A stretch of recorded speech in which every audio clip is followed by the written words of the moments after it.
account backwards on your own, let alone in another language. I think I got that right. Could have got it wrong. How are you guys doing today?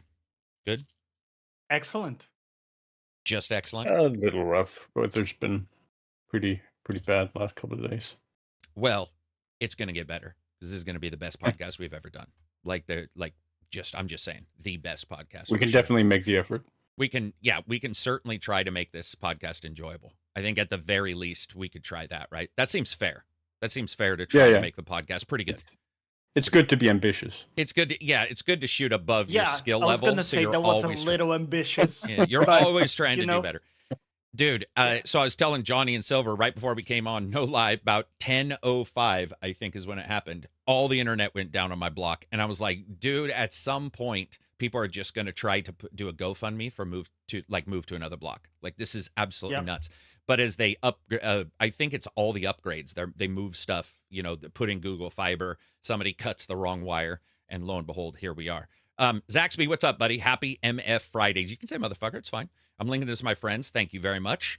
Everybody else, thank you for showing up. We're going to be talking about, actually, I said blah, blah, blah, meaning that I didn't find a bunch of news super important this week.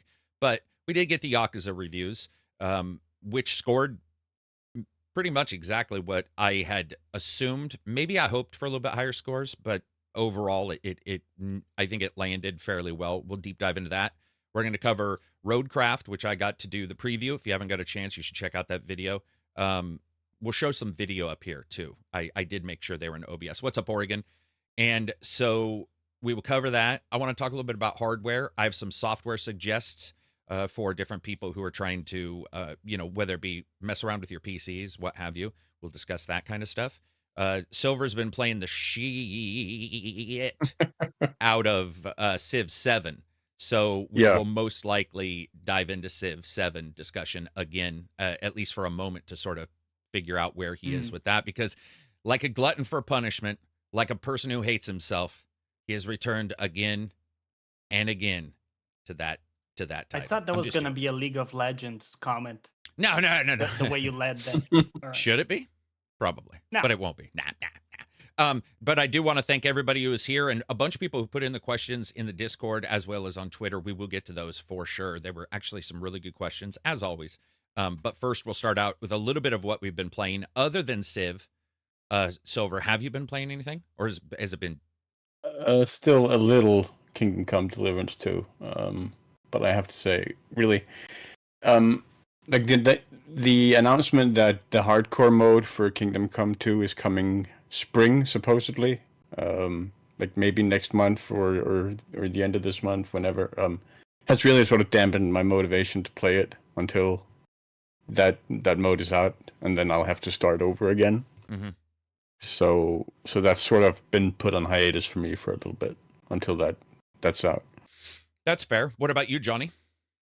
So I've been playing a game under NDA, but we'll be able to talk about it soon. Outside of that, not too much. Some League and enjoying some shows.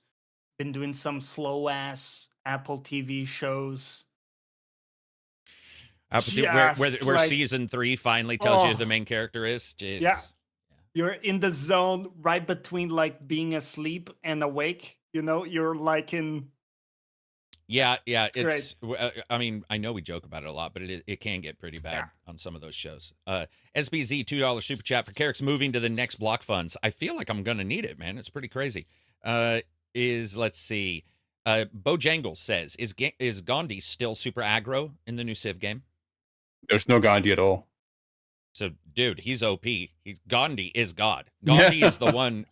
So when His spirit endures, though. Dude, when you get to the end of Civ, it like shows up and it's just Gandhi sitting there, and he's like, "I've been waiting for you this entire time."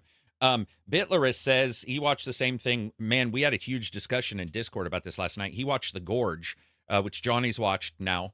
I've watched, and Bits watched, and a bunch of people in the chat have watched, and I think everybody came away with that is just a fun action movie. Like, if you go into it without the idea that it's gonna, be some kind of crazy ass Emmy award winning or Oscar award winning movie, it's it's a fairly fun watch. And also, by the way, fun fact, the chess girl plays chess and the drum guy Drums. I think does drums as well. So Miles Teller and Anna Joy Anna Joy Anna enjoys chess, whatever her name is. She plays Taylor Joy. Yeah, Taylor Joy.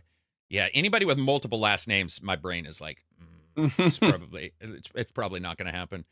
Let's see. Robert is talking about obsessed with finding everything. He's loving Indiana Jones. Dude, Indiana Jones is great.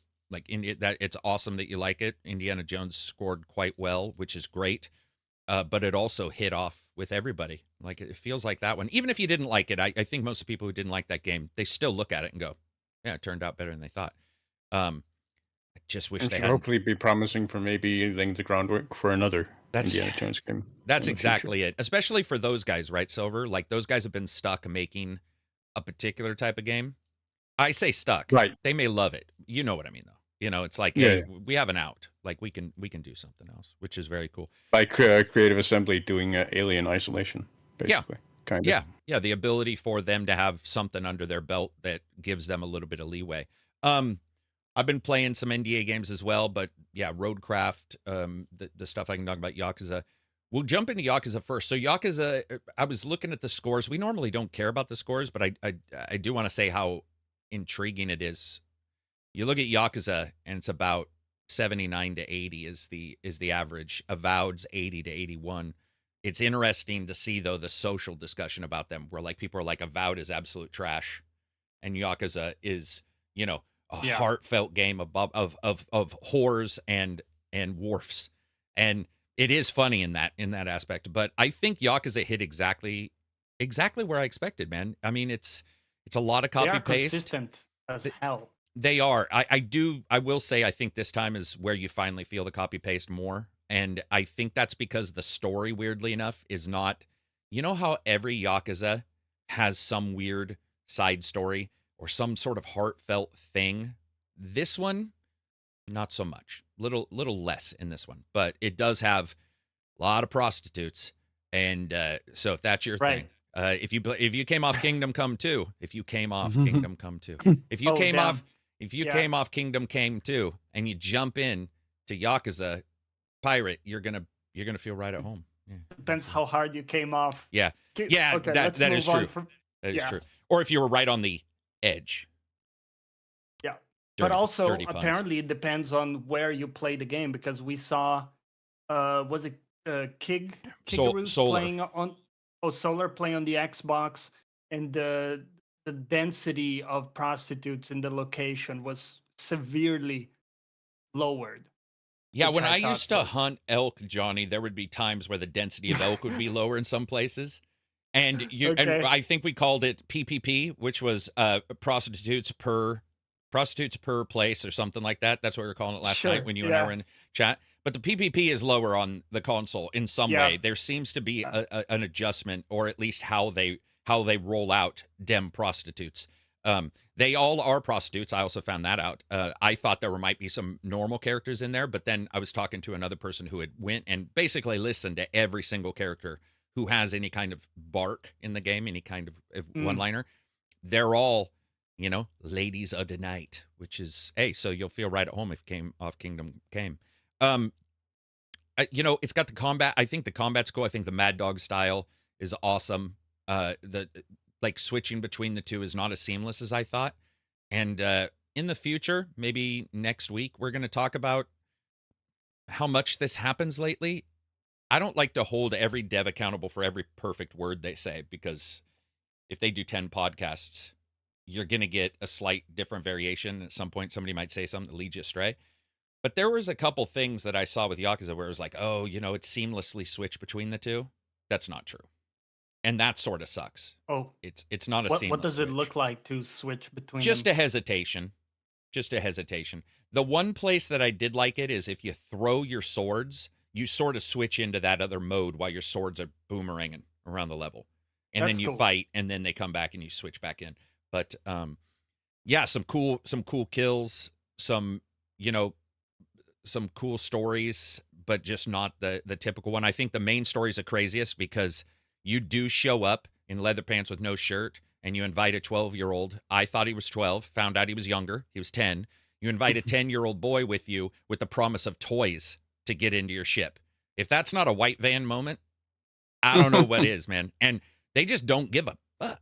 Like when I was playing that game, I was like, damn, you could say they were tone deaf on that. I don't think they were. I think they legit find that they're like, Japan gets away with a lot. A lot. Because, dude, I mean, and by the way, it's so bad that the dad who's not a great dad is like, all right, you're probably, a better parental, unit than I am, though I've met you and you don't know your own name. You have amnesia and you're wearing leather pants on a sandy beach and, you've got one eye. You're probably a better father than you. Me. Definitely make good life decisions. You make good life decisions, yeah. And you basically go off with the kid. But it is heartfelt in that way. There is a scene that is awesome. And I want to ask you guys, has there been, so there's karaoke in them, for sure. Has there ever been a dance or musical scene in a Yakuza that I'm forgetting? Where everybody, like a musical episode in a TV show? Does anybody know? And anybody in chat, if there's ever been one? Because without spoiling anything, there is in this. And that was fucking awesome. Like, that was incredible. There's a scene that I was not expecting, and it's cheesy as shit, and most of us don't like musical episodes, or a lot of us don't in a TV show. You almost know that's like when they're running out of shit is the cartoon episode or the musical episode, right? And they have, and most definitely the clip episode. And most definitely, yeah. Hey, let's go back and look at what's happened, or the fake news company coming in to record, and they'll be like, let's look at it. Those are like jump the ship or jump the shark kind of things. But in this one, they handle it pretty well. It was very cool. So yeah, good fighting. Hawaii is awesome. The island traversal's really raw. Really, there's no. There's no way getting around that. That is some. It feels like they took a block from the city, cut the buildings out, messed up the land, and then put mountains there. So when you land on you basically land on this island, and it says, do you want to explore? And you explore, and what exploring means is going from room to room to room, usually 3, knocking down some kind of debris after each battle until you fight a boss or until you get the treasure. That's it. Also, the sailing is very odd. It gets bigger, which is nice, but the first couple hours you're sailing between here's a rock and here's a rock, and there's some lighthouses that you can travel to. Each lighthouse is a save point as well as a warp point later. Later in the game, you get sort of like 3, a rock here, rocky place here, islands, and you can travel between them. But what's interesting is they have sonic rings you fly through. So if you're not using these sonic rings where they've also given you materials in a line where you just go like boom, boom, boom, boom, boom until you fight a bad guy or go to the next island, if you try to go out of them, not much happens. So I found that this is, once again, Yakuza, those guys are the only company that can call their game, pirate, and spend a good deal of the first couple hours on an island and in Hawaii and not on a ship. So you got to be prepared for that stuff. It is a wonky game, but I still enjoyed it. By the end, I was like, hey, this was actually still fun. But I think 80 to 85, I don't know scores very well. I don't know what the zeitgeist is currently because it changes all the time. But it's an enjoyable game. It's definitely enjoyable. I still think that it's better than a couple, but it's on the lower end, if that makes sense. When you have all these. I think that would probably rate it around a 7 then, right? Like above mid, but still good. Yeah, and with some great parts. So like there are and right. A cool character. Yeah, it's. I'll just say it's more patchy than the prior ones, if that makes sense. Yeah, a little bit more patchy. So when you look at Men Who Erased His Name, do you view that as a more solid all-around game? Maybe hard to compare. At least equal. And the reason why is because while it doesn't go crazy and like do pirate stuff in that game, one nice thing about it is that is what it is. It is about a man who erased his name. So it's like onomatopoeia, sort of. It's not really, but it's like there's no lies there. I'm not saying I said lies are detected when I was playing the pirate one, but I was like, dude, seriously, this is a pirate game and the pirate stuff isn't well thought out or isn't as well thought out as it could have been. I didn't expect Black Flag. I'm not an idiot. Like Right. that would be ridiculous. But I did expect, a bit more. I also want to talk about Bloom and Rage. So I played Bloom and Rage, which is what is that? Don't Nods, right? It's don't. Who's the other company? There's two. There's Don't Nod and what's the other one? There's two companies that do these. Let me check. Right. So Don't Nod are the Life is Strange folks. Yeah. So Don't Nod is doing Lost Records, Bloom and Rage, and then the new Life is Strange is Deck 13. Okay. So anyway, so I wanted to talk about this. So I got a chance to play Bloom and Rage, and this is a weird one, man. So Bloom and Rage is split into two, and I think that's a problem. So normal, you guys know me. I think I'm pretty open that I'm a fan of the episodic stuff. Like I do like the episodic delays, but this one is literally Bloom and Rage. And oh, whoops, mailman's here. And that means for a part of this game, it ends where there's nothing going on. Like it's cut almost arbitrarily, if that makes sense. Where you're like, whoa, that wasn't. There's really not much going on, and it's a bunch of character building, and then it's just like, see you next time. And I think next time is April. It's April, I think, is when that one comes out. But it is 4 to 6 hours. My dogs agree. Jesus, I might have to stop them from barking. It is just an odd title, man. It looks good. It's got that purpley. I know people have a problem with purple right now, but it's got that purpley neon, old school vibe from back then. But did either one of you guys do Life is Strange? Or am I the only most recent one? Any of them? Yeah, I've done a bunch of them, just not the latest one. So I've done them all. Yeah, with this one in particular, I'm gonna have to shut these guys up. With this one in particular, I did notice that the characters weren't very likable. And I think that is one thing I came away with all the Life is Strange is that they were. Yeah, they knocked too. I'll be right back. This might be the cable company telling me about the internet issue. Silver, I think these are in your backlog, right, to get to eventually. They still are, unfortunately. Yeah. Yes, for some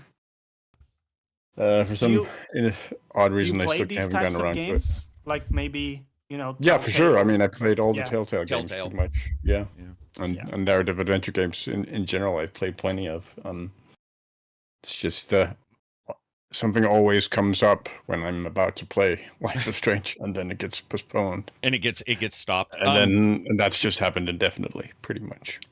With this one, so basically it opens up with these characters. There's two timelines or two time frames. There's the behind when they were kids, and there's this situation that pops up that causes them to come back together. So you understand there's an issue right away because they're not together. Like they don't talk. There's obviously some, whether you call it bad blood or something. But when you jump in, it has you in a car. You're talking to your mom. You're doing some discussion. You're walking around, and it's really pretty basic. You start out actually originally in your bedroom, and you're taking pictures of stuff with your camcorder, and they really want the camcorder to be central to the gameplay. The problem with the camcorder that I noticed, at least, is that many places restrict you from moving forward till you do exactly what they want.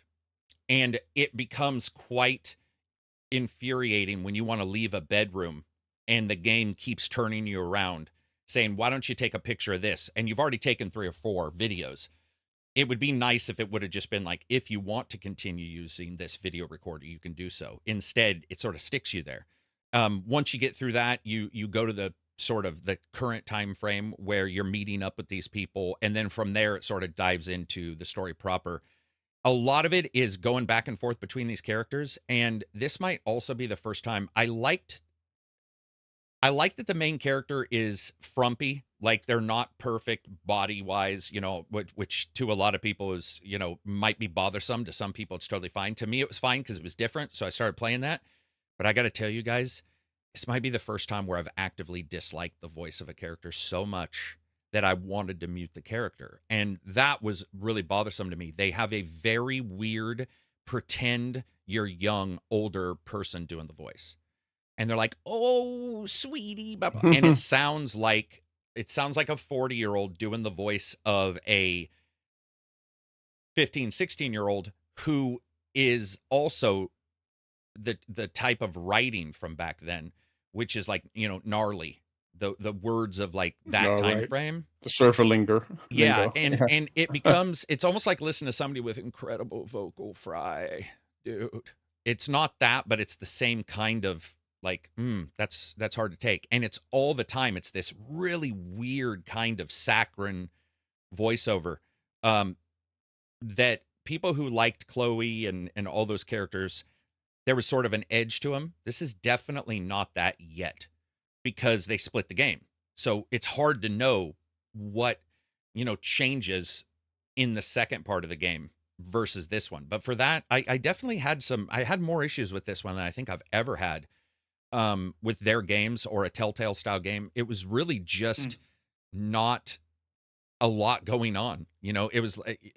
it was a vibe. It was, I would say, in some ways, it was leaner than I ever expected. Like, you walk around, you like pick up a can, then you put the can down, then you look at a poster. And what's interesting is when you look at the other games, they do all that too, but there's more. It just feels like the world is more, and this one feels really lean. It was really not what I was expecting, and I'm gonna play the next one, but I did also have some graphical corruption in it, which caused me no ends of problems. I finally got it fixed with the newest NVIDIA driver, which is weird because it broke everything else, but it did fix that. And does the music stuff work well? Because I saw a lot of like instruments and stuff. Man, I don't know. I don't know. It depends on what kind of music you like. This one did not necessarily light my fire, but I appreciate them doing that kind of music. And I appreciate them going with the stuff that's licensed, or the stuff that at least feels like it's from that time frame. So I'll say I thought they did a good job at that. It's just that at the same time, I'm not 100% sure a lot of people are going to resonate with it.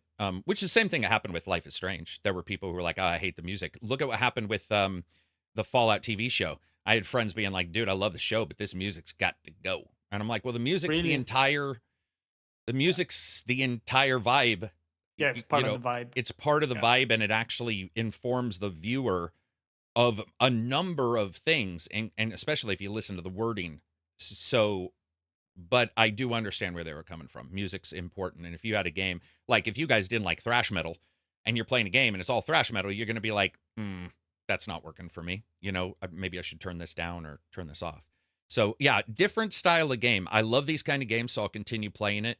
But the arbitrary split's weird, and the bloom and rage certainly have a meaning, a double meaning. Whether it be bloom as in coming to age as a child, and rage meaning the emo period of a teenager. But there's another reason why bloom and rage is actually, within that title frame. It's just, I have to see how this all lines up. It's just an odd one, man. The cut, I think, really hurt it. I think the cut is probably the biggest thing that hurt it, because from what I understand and what I saw from other reviewers who put out videos or did an article, they were saying that was the biggest problem. Was it was just like, boom, here we go. And it was like, there's no thing here for us to see. So it was unfortunate when it comes to that. I'm gonna continue playing it. I like their stuff. I know I didn't sell it to you guys, but at some point I do think Silver should try at least one Life is Strange. I think you would. Definitely. You're unquestionably correct. I think people just they look at them like, I'll get to them, because they know there's not a lot of gameplay, and then it's easy to keep putting it off. I mean, I guess you could watch a Life is Strange. What do you call it? Like a Life is Strange. No, I would definitely play it over watching it on YouTube or something. Right. Okay, that makes sense. What were you gonna say, Johnny? Well, I think what's cool about those games is that each one has a pretty self-contained vibe and atmosphere. So you could look at it and pretty quickly tell if it's something you're into. Like, for example, my favorite one was actually the one in the small town.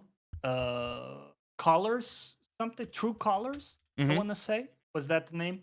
I really like that one. Small town vibe, sort of like acoustic music.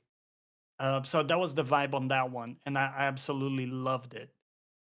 But Yeah. then another one will have a different one, right? Like with the one with Chloe, like you said. Oh, I thought you were gonna say Life is Strange 2. Oh no, 2 we don't talk about 2. We don't talk about 2. Yeah. Yeah. Yeah, like you got Before the Storm, then you got Life is Strange, then you have Captain Awesome, which was the free one, lasted for about 45 minutes to 50 minutes, and I really like that character. I sort of wish that character showed back up. Yeah, and the tie-in was pretty cool. That was maybe, one of the best parts in Life is Strange 2 was actually the tie-in with that. I think also the ending of that had an ending that it made sense to be like, boom, this is an ending where I firmly believe, at least with this game, it is not a good end of the moment. That's what, and one of the ones that I was reading about, one of the things they said was pretty poignant. They said, it's not that I don't like or want to see what's going on. It's the fact that as we move forward, they could forget the game. They might not even know that second title comes out. And I think that is one of the, biggest problems that you can run into. What's up, Omar? So we'll just have to see, man. It, it was somewhat enjoyable. That, like I said, the graphics corruption thing was killing me. I was getting all kinds of issues with it, but it finally ended up near the end sort of cleaning up. It was just one of those things where, we're getting a lot of drivers, man. It feels like we're getting a new, NVIDIA driver all the time. And this last NVIDIA driver fixed that game and borked the shit out of like 9 other games. I think you had to uninstall your NVIDIA driver, didn't you? I didn't in the end. I managed to make it work. Okay. But yeah, every time also you need to recompile shaders, which is pretty annoying for some of these big games that take a while to do. That's true. I hadn't thought about that. That's a good point. Yeah. Joggle the Toggle says that series isn't really for me, but I enjoy watching my wife play through a couple. Yeah, I think that's the cool thing for me too, is I was doing Life is Strange one day for like third or fourth time, and I was playing on the tablet because they're tablet games as well now on Android, the older ones. And my wife started seeing it. She's like, wait, what is that? Like you're not driving or there's not something making me car sick. And I'm like, no, this is this kind of game.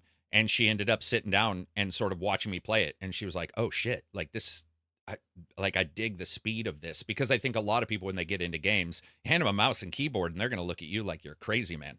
They'll be like, I need to control this. It takes a while to like understand how to control stuff. And a controller, we were talking about this yesterday in the Discord, where somebody was bringing up the fact that while we think controllers make sense, and I do as well, the one problem with a controller is you're not, if you're on a phone, when you touch something in a motion or a touch based game, whatever you're touching is immediately reacting because it's right there.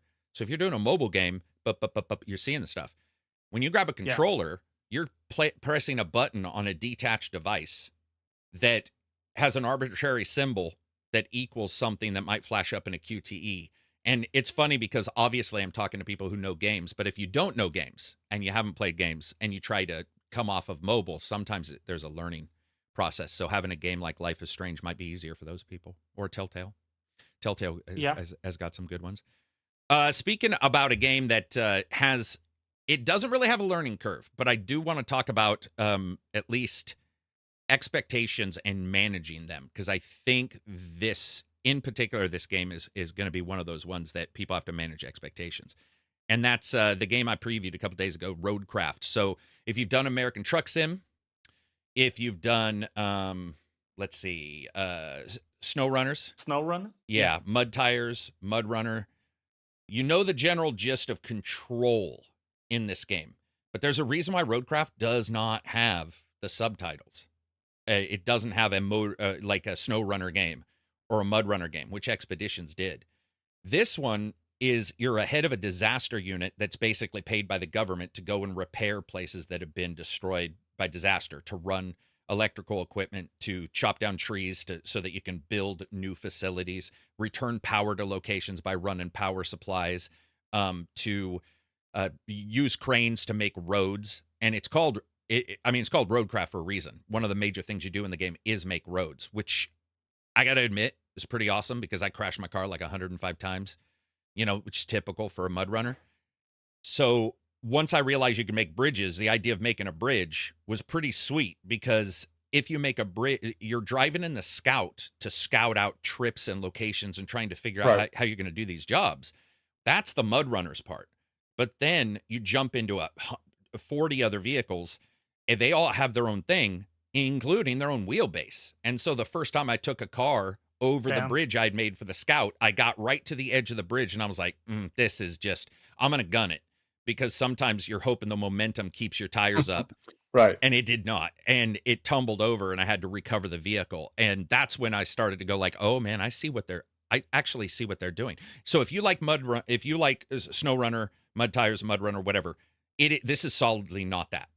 It's got a piece of that, but this is solidly a business. Its own thing. It's a business sim light, yeah, with that in it that allows for you to recycle, for instance, so you can drive around the game world, and any buildings that have collapsed, you can grab if they'll shine a light, sort of. I think it's 4 or 5 different colors. Each color corresponds to a different recycling unit. You can take it to metal, plastics. You take those, you get items. You repair, facilities that have steel tubes that are broken and they need to carry gas to a place, or they need to carry electricity, like I said. And then each vehicle has a problem of some kind, whether it be it can't drive very well, whether it be it's too heavy for you to go certain places. So the entire game, you're trying to figure out, how do I get this vehicle from point A to point B? And then I got to go through point like FUCKED to get this other vehicle there, because the other vehicle is not going to go here. Oh, you know what? I'll make a road. So you can make the road, or the AI can. And I would say the AI is about as good as me, which means at first not very good. Like I tried to build a road of my own. That did not pan out. And when I used the AI to build the road, I was quite impressed, for the most part, that it was able to do the steps, because it's not just making a road. You have to grade it and remove every stump. Then you have to put sand down by taking a dump truck to a sanding facility and do multiple runs to put sand down. Then you get a pave dropper, so they spill asphalt on it. Then you have to get a pave roller, and they roll over it. And then, of course, if there's a bridge needed, you have to build a bridge, which means the recycling is done, all that. So there's a lot. So the first time you do it, it's like the first time you bake a cake, it's a disaster. Yeah, it was an unmitigated disaster, man. Yeah. It was, I really ended up, I flipped over the first vehicle twice, and you can either recover it, which takes it to a different place. So I thought, so there's 2 ways to do it: recover it, or grab another vehicle. There's 2 or 3 vehicles that can flip it over, right? So you're like, okay, this other vehicle's too far away, I'm going to recover it. And I recovered it, and then realized to get that vehicle there, I had to do other shit, because between there and the recovery unit was another hazard of different types. So I had to go and turn around and basically say, shit, I need my vehicle all the way back here. Now I have to fix this before I can actually fix this over here, which I thought was really cool. Very cool.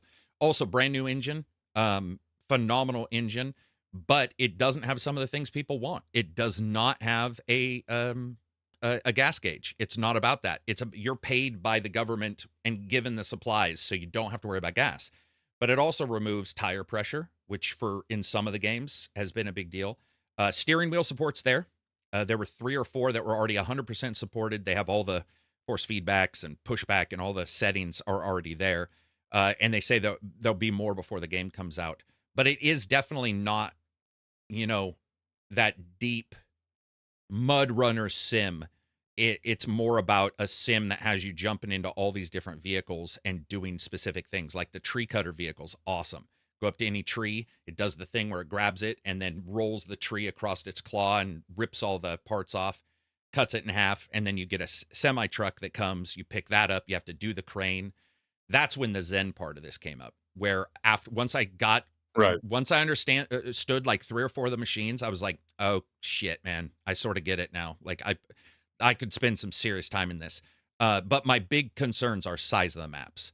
They're supposedly big, but I need to know what you do on the maps, because they were these problems that I dealt with. But I was like, is that the only problem that I'm going to deal with on this map, or is that the demo problem? Like how many problems are you going to have on these maps, right? Yeah, and I'm sure you guys, because you guys play these kind of games a lot. The biggest part of it is if the Zen continues, it's good. But if the Zen keeps getting interrupted, I find myself at least either liking the non-Zen parts and then that's all I want to do, or liking the Zen parts and being mad when I'm interrupted, and when it continually is like you need to do this and that. So I need to know. They've stated how big the maps are, but I need to know. I would have liked to have one full map that was like, here's everything in the first map, so it would be a little easier, because instead I had 2 or 3 maps, and they all had an event on them that certainly took hours, but who knows, I mean, SnowRunner's hours isn't very much, right? Like, I don't know if you guys feel that way, but yeah. Which one was your guys' favorite of these? Like, when it comes to like SnowRunners, I think Truck Sim is probably your favorite, right, Silver? American or European truck. Yeah, but I think that's a different game from SnowRunner and the mud. True. Mud Tires series. But I mean, from that series, SnowRunner is my favorite. Yeah, SnowRunner is okay, and then Johnny, I think SnowRunners. Yeah, as well. Yeah, it's just on the sweet spot.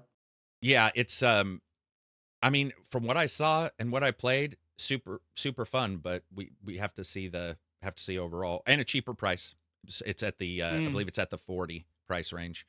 If you don't, I love buy the idea version. of focusing on having to problem solve with the different vehicles. Mm-hmm. In SnowRunner, that was something that I wish they kind of did have used more. Mm-hmm. It's there in the sense that, hey, you can have a dedicated crane, kind of. bring it right, so it's kind of there, but in reality you can get away with not having too many, like, secondary vehicles, and just have your main sometimes. But I really wish that it kind of required you to bring more, because I love this combination, the logistics, like, oh, I'm gonna have this one as problem solving. Yeah, problem solving. Yeah, I would say that. Nathan says, I want to be a road worker who just holds this temporary stop sign and smoke cigs all day. That's funny, because that's exactly what I said in the review, that it's hard for me to judge how accurate this is in some places, because I only have 2 examples. And one of them is 3 a.m. drives down the freeway, where you see the flagger and the guy's grading a road, right? And you just drive by him, or you wait in line, and that's it. And you hand him a burger if you feel bad for him, and you just see him holding a sign. So it's like, after really diving in, I felt that each crane had idiosyncrasies that I really liked. For instance, I always forgot to put the supports out. So, like a fucking idiot, I'd try to grab a tree. Tree seemed safe. I'd sort of swing the tree around me, and I'd be like, nah, I'm not going to put this on the back of the truck. I'm not going to strap it down, right? I'm just going to go for it. I'd go for it. Moment I went around a corner, the tree twisted, and the weight of the tree is really accurate. When that tree twisted, I did the thing where I'm like, oh no, like a YouTube short where you have a truck driver crash his truck. And I was just like, no, come on. And it's all my fault. There's nobody's fault. It would have taken me an extra 30 seconds to strap that fucking thing in. But I was like, nope, I gotta do this as quick as possible. Even though you don't. I didn't really have a time limit in the demo. But yeah, and graphically, this thing is awesome, man. I mean, yeah. We'll have to see how the open world is, and, what the scouts use for, or not what scouts use for, but how much you use it, and sort of see those cool parts. I did, like, I'm sure you guys remember, I think Expeditions did this, SnowRunner does it. I think Mud Tires even did this. The ancient ones even did this, where you have the depth sense, and it'll tell you how deep the water is. And I love it, because I always mistake what it's telling me every time when I start one of these games. It takes me a couple tries. I hit it. It's like green, yellow, and there'll be a little green. And I'll be like, great, not checking again, dive through it. And you'll do that thing where you go downwards yellow, you go upwards green, and then the very next spot is obviously red, and just like, boom, and the flood engine thing comes up, and you're like, oh, for fuck's sake. But yeah, so it was enjoyable, man. I'm hoping it turns out really well for them. I like the idea of developers trying something different, even if it's not SnowRunners 2, which is what I would, what I would love to see. I mean, I think overall that's what I'd like to see the most. But we're not going to see. They're still adding seasons to SnowRunner, though, aren't they? Absolutely. Yep. That was brought up in the discussion, is that they, we are still getting support for that. Overall. So, Alp says, I know a guy where I live, and he was doing exclusively roof lifts on school buses being converted to giant campers. Damn. All right. Well, that's pretty cool. Looking forward to possibly co-oping Roadcraft, probably in the summer. for sure. Yeah, it might be one of those games that you absolutely enjoy. Any questions on that one before we dive into Civ? Do they have a date already for the release? Yeah, it is. Let me Google it. It looks like May, so 20th of May. Yeah, I think that's right. Yeah, 20th of May. Yep. And there is no early access for it. What it is the game or the game plus DLC without buying it if you buy the more expensive version. And I think you get one skin for a vehicle or one special vehicle. It's not a ton. I would say if from what I've seen, it feels like going at the straight general price is your the best bet overall. Kind of refreshing to not have an early access. Yep. I think so too. Anyway, anything else before we move to that? And when we do move to that, Yep, we're good. Let's talk a little bit about Civ. So you spent some more time in Civ, and there's no Gandhi because Gandhi is God in this one, apparently. What do you feel about the civilizations being like the ability to like have the different leaders? Do you like the leaders in Civ 7? Do you not like them? Do they feel like do they add anything? Do they feel like they're just sort of, I mean, a fake front for you doing what you do? So like when you pick a certain leader in this game, Silver, do you feel like this leader has a real impact, or is it more just a stat boost for particular things and then the rest is just you and it's all on you? Like, do they come through in the fiction? So this is probably one of the things back when I first heard about this change that I was most apprehensive about. Mm-hmm. But really, as I started following, like watching people play it at release, I really started warming up to it. And it's actually become one of my favorite changes to the game overall. The choice of leader does fundamentally affect, or it can. It doesn't necessarily, but it can very much affect how you play the campaign through. Because you can, especially the way it ties into the progression system, where as you play leaders, you level them up and you earn these sort of perks that you can equip onto leaders that then provide various buffs that can tie into the buffs the leaders already provide, so you can stack those, and then maybe you can stack those with buffs tied to specific civilizations as well, so that you can start getting really, really impressive numbers out of the game in a way that can be really, really fun and rewarding to play around with. That progression system also ties into the old game, like the gameplay loop that's been at the heart of every civilization game, which is it's just one more turn. Right. I'll just grab one more turn, and now that sort of impetus is further motivated by unlocking stuff. So, I'll just take one more turn and I'll unlock another perk for this leader, or I'll try out this leader that I haven't, where the playstyle looks really interesting, because like a leader like Augustus is very much focused on maintaining one city and then a lot of smaller towns, and the town and city system is another major change to the series that's really, really good. Like overall, I have to say, like there's a lot to say about this iteration of Civilization, because there's a lot of changes here, and unfortunately, a lot of it isn't good. I think a lot of the criticism is warranted, particularly when it comes to the game's user interface, which is easily the worst of any Civilization game I've ever played, and the worst of any strategy game I can remember in recent memory. Like it's worse than any Paradox game, frankly. Damn. Which says a lot. Like unintuitive doesn't even begin to describe it. It's really difficult to figure out where to find stuff. There's basically no mouse cursor display information. You have to do a lot of tedious clicking around to find stuff. You have to, like, if you're going to play the game, you have to be willing to do homework, both in terms of learning to play it as you play it, but also in terms of talking to other players, going to message boards, watching YouTube videos, all of that stuff you're going to have to be willing to do to sort of learn how to play the game and how the systems of the game actually work, because the tutorial is also equally abysmal as the user interface. Unfortunately, it's horrendous. It doesn't help.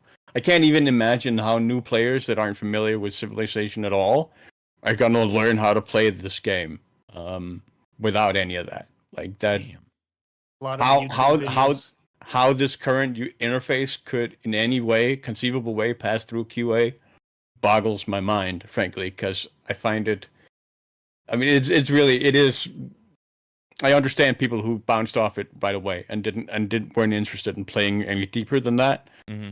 But really, underneath all of that, there is like the fundamental changes they've made to the actual gameplay mechanic. The fact that you no longer have builders anymore that you need to send around to build improvements in your districts. You can just do it.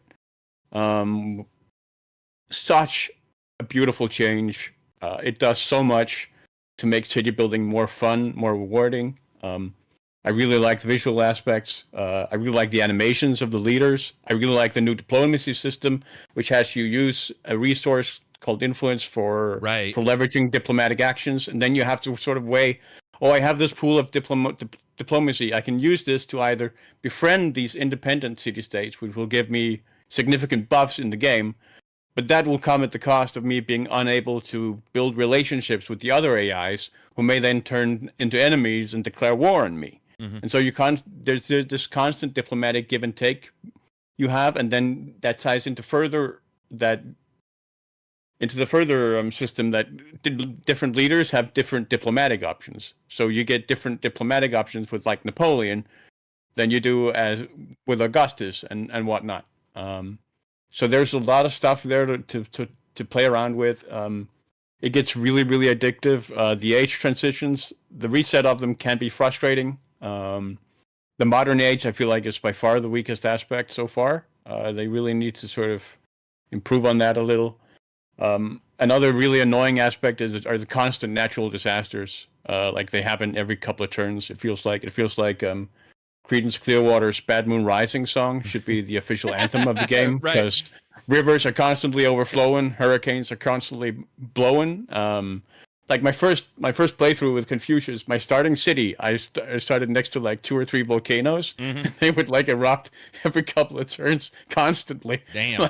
So I had to use significant pools of my resources to constantly repair my buildings because they were getting set on fire all the time. And same thing when you build next to a river. Like the river will flood and overflow your districts like every couple of turns. It feels like it happens constantly.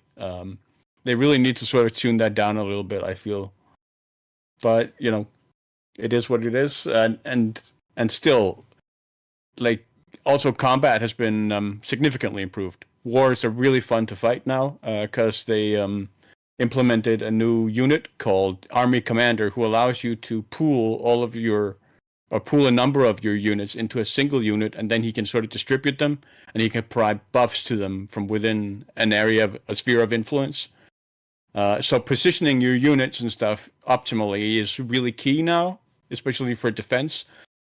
And so how that then ties into wars gets really, really fun, especially on the higher levels of difficulty. But that also ties into higher difficulties also tie into another problem with the AI, which is that it settles really, really aggressively and in a really, really annoying fashion. So if you've left like a single gap in between your cities, the AI will run over there like halfway across the continent and then just build a single little settlement there. Ouch. Yeah. that gets really, really obnoxious. And honestly, it'll do that even on the lower difficulty as well. But that can get really annoying. What's the performance like on your PC? I haven't had any performance issues whatsoever. Okay. And you've got... Soundtrack also really, really good. I really appreciate you get different thematic cues depending on civilization and leader and whatnot. That feels really fun. Depending on whether you're playing the Inca or Persia or whatever.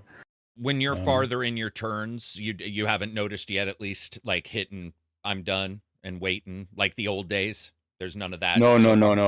Cool. It's never been more than a couple of seconds after end turn for me. I can deal with a couple seconds. And I mean, I've been playing mostly on epic length, and so like I just finished a game with Pachacudi in the Antiquity Age, where I went over 200 turns for the Antiquity Age. And there were no issues even partially that far? I did drag it out. Yeah, no. That's awesome. That makes me want to play more, because the biggest issue with me is that kind of stuff. What's up, Baseball Gear? Hope you're doing well. And just to describe the new city system, so what they've implemented now is they've implemented a settlement limit. So you have a cap for how many settlements you can get, and if you exceed that, you start incurring a penalty on your overall happiness that then gets worse the more settlements you build over that cap. Right. And then you have cities segmented into settlements segmented into cities and towns. And towns basically can't build buildings. They're mainly focused on producing food to feed the population of your cities, and then you do all the production for buildings and science and culture and whatnot in the cities. So basically, some of the leaders, like Augustus, is basically geared towards having like one or two really large cities, right, and then having a bunch of smaller towns that then feed all the production and all the optimization into those cities. And learning how to build and optimize those cities to get numbers really, really high is really, really fun. Like I finally managed to sort of nail it. I feel like in my Xerxes playthrough, where I got astronomical numbers by the end. Like in the modern age, by the end of that, I was making like 4,000 gold a turn. Oh, that's nice. With Xerxes, and I had like 1,000 science nearly as well, and nearly 1,000 culture as well. Yeah, that's great. It got a little crazy. It's great. The UI thing. I'll wait a little bit to sort of get the UI picked up a little bit before just to tell you something about the UI. I had played 12 hours, I think, before I figured out how I could access a city's information screen. Damn. Where it told me what buildings were in the city. Yeah. Because like you bring up the build menu, and there's like the name of the name of the settlement, and then next to the name of the settlement is a scroll. But when you mouse over that scroll, nothing comes up. Like usually you would give some kind of tooltip, right? That says like, building menu or whatever. But nothing comes up. So there's no sense that I can actually click on that scroll. And so it took me like a dozen hours until someone actually told me, oh no, you can click on that scroll. And then I clicked on it, and all of a sudden I had a screen. And even that screen is just really a list that you have to scroll down through. It's really unmanageable. And same thing when you go up to the top of the screen. If you click the yields you're getting, you can get like a summary of all your settlements and the yields they're providing. But it's basically like an Excel spreadsheet almost, except it's somehow even more unintuitive than an Excel spreadsheet. And it's just a mess. And I don't know how this passed through testing on any level. Yeah, especially when I would have thought the scroll meant rename the city. That's the honest truth. When you said a scroll next to a city, I would have thought you cannot yet rename cities. Yeah. Okay. So and I don't normally. So if I had seen that, I would not. I mean, I would think about clicking at some point, but I would also be like, if this is such a mess, maybe you can't see that screen. And then when you get into that curve, you stop clicking shit because you're like, you've bought into the fact that maybe it's a game where the obfuscation between what you have and from far away places is on purpose. So you're just like, oh, I can't see that's a part of the game because I can't see half the other shit that's going on because of the UI. So maybe that's a part. Yeah. So I actually get where you're coming from of not clicking it. Somebody else just said that they spent 4 hours looking for it too. So that's obviously a problem. As somebody who plays Paradox games to no end, and they're impenetrable for a new player. It's beyond anything that exists. I think the one problem that absolutely needs to be fixed is this one, because I do think Paradox games are probably, most of them are deeper than this in the long run. Oh, they are.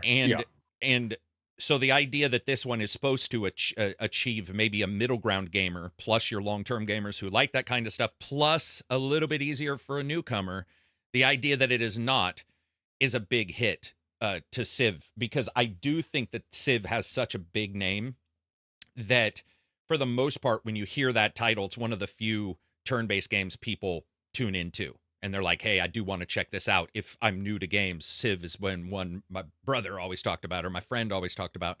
So I want to jump in. You see a UI like that and you're like, I do not want to jump in. And what's weird too is when I was doing Age of Wonders and I saw their UI and I'm like, to me, probably the best UI that I've ever experienced in my life. I just feel like it is one of the first ones that does nested menus right and all this stuff. And I remember talking to Absy about it. And I think he was reviewing it with me. Or maybe he had code I can't remember, or maybe he just jumped in day one. But we were laughing, going like, holy Christ, somebody nailed it. And what's interesting about that is it was the first time I felt that, which I think is a bad indicator for a series, or not a series, but a genre that's 30 years old, where you're like, okay. Yeah, I mean, it's definitely one of the biggest challenges, I think, for that genre. It's a huge challenge. I'll give you another example of one of the challenges. Like, toward the end of my Xerxes campaign, I was mainly focusing on military domination with him. And by the end of it, I had over 30 settlements. And I had armies all over the place. But the game that I haven't been able to find it. Let me say it like that. But it doesn't seem to offer any way for you to have an overview of your armies and where they are. You have to cycle through them individually to find the army you're looking for. And if you have like 8 or 10 armies running around, it can get really, really messy. Because you don't remember where you left certain armies and whatnot necessarily. I had a bunch of times where I completely forgot about a fleet in a far off post somewhere or whatever that I had set into sleep mode, and then couldn't find them when I needed them. And I had to cycle through to find them. My big hope is that it's just really cumbersome. My big hope is that you haven't found it and it's there, because if we're talking about what I think we're talking about, the fact that it's so hard to find or not there is pretty mind-blowing. So my hope is that criminal that you can't find it and that we'll find it and sort of chuckle that off later. Anybody in chat, if you have found that or if you know what we're talking about, that would be cool, because that seems rough. Anything else for Civ before we jump from that? Anything, or anybody have any questions in chat about Civ before? Oh, somebody had asked, does it play lean, wide, or deep, or just a mix? Do you feel like you're diving deeper and that's where the juice is, or is the juice that it's just good overall with its depth and its breadth, or does it feel like it's more about wide? Well, if you can't even see your army list, the depth has got a problem. But it's like overall, what would you say? Like, and would you compare it to 6 or 5 in some way? Like, do you think 5? I didn't really play a whole lot of 5 and 6, to be honest. I sort of bounced off of both of those. Okay. I couldn't really get into them. I'm not quite sure why. I think I had more of an issue relating to the civilization I was building in those games, I guess, more than in others. Where here the art style and just the overall presentation does a lot for me on that front. But to answer the question, I think it varies a lot depending on what civilization and what leader you choose. That makes sense. You can somewhat choose to build tall. I mean, if you're going to play that way, go with Augustus and go, like, just build Rome as a city and then just towns to feed it and then make Rome the greatest city in the era of mankind. Like, you can do that, I think, and still sort of go for the cultural and science victories. So I think that's possible in this iteration of civilization. And I think I heard people mention that they're also planning on adding Carthage as sort of a one city type civilization, with that puts a lot of focus on that sort of taller style of play. But other than that, I mean, the big era change here is with the era of Age of Exploration, where the game really pushes you to go out and expand settlements. So there's definitely an impetus for playing wide in this game. And if you are playing tall, you kind of have to go against the grain a little bit. Okay. So there's definitely an impetus for playing tall that's tied into the way the age progression system works and the way the Age of Exploration works specifically. Because a lot of the legacy paths in the Age of Exploration are specifically tied to expanding your settlements or building more settlements overseas. Okay. Well, so there's your Civ 7 thoughts so far. I'm going to jump into it at some point, but I'm going to wait a little bit. Johnny, are you a Civ? I mean, it's taken over my life, unfortunately. Hey, there's nothing wrong with that. Better or I mean, worse. that's awesome. Johnny, are you going to do Civ at all? Are you a Civ? No, I haven't played since the old ones, like Civ 2 and stuff. So it'll be very hard for me to get into it because Yeah. I need to learn all these systems and stuff. And like Silver 7. Yeah, and the not interface really that isn't going to easy help to- you this time around. Yeah. Yeah. Yeah, Johnny's putting serious time into League of Legends anyway. He doesn't have True. he trying to get championship, trying to get an esports team together. So you could do it. You could do it, Johnny. You Yeah. gotta choose your commitments. Yeah, right? you got to put your energy in particular places, right? Speaking of energy in particular places, apparently Nvidia put none in the 5090s and the 5080s and the Ooh, 5070s. damn, that's a good one. Thank you. Yeah. So listen, like I love the idea of tech, especially when it makes sense and when you see particular improvements. And there's definitely some places where these improve. Price wise, though, is always what matters, right? Especially when you look at the hardware stuff. You have to look at something when somebody says, hey, you're getting a 20% improvement or a 10% improvement, but you're starting at zero like everybody else, meaning you don't get to turn in your card. You have to go out and sell it yourself, or you have to go out and find a way to make money from that card so you can get another card. Otherwise, your price is the same as Joe Blow's, who's getting a brand new PC, right? Sort of, it's in a way, it becomes a zero-sum game almost. Looking at these and just seeing them, man, I got to tell you, like, there's been few things in the world that's been as disappointing as NVIDIA's push on these cards. And the tech notwithstanding, the transformer model of DLSS, that kind of stuff, that's fantastic. I want to see more of that kind of thing. But the pure performance of them, wattage that they require, we're just not getting any improvements there, which is like, it's becoming to the point to where the idea of putting a PS5 size card in a PC for the 40s in particular, which were so big, and then the amount of wattage that you're putting in, it's just really, it's disappointing because we're stuck. AMD's made it clear they're doing middle ground. Nothing wrong with that. In fact, I love that. I think that's great. AMD is doing middle ground, and Intel, admittedly, more than I thought, has shored up some stuff on the low end cards. They've got some driver issues, but I do like what I'm seeing in some of their ideas, and I love 3 competitors. I think 3 competitors keeps everybody off balance. I love that. But Nvidia feels so big that you can tell that when these cards were made, there was no desire for any concession to competitors. It was as if they were the premium and the low end and the medium end, and they're like, you will buy this. They tied in Right. they tied in the possibly 1 or 2 parts of the new models for DLSS smooth motion kind of stuff, but now they're saying that'll probably roll out to the 40s.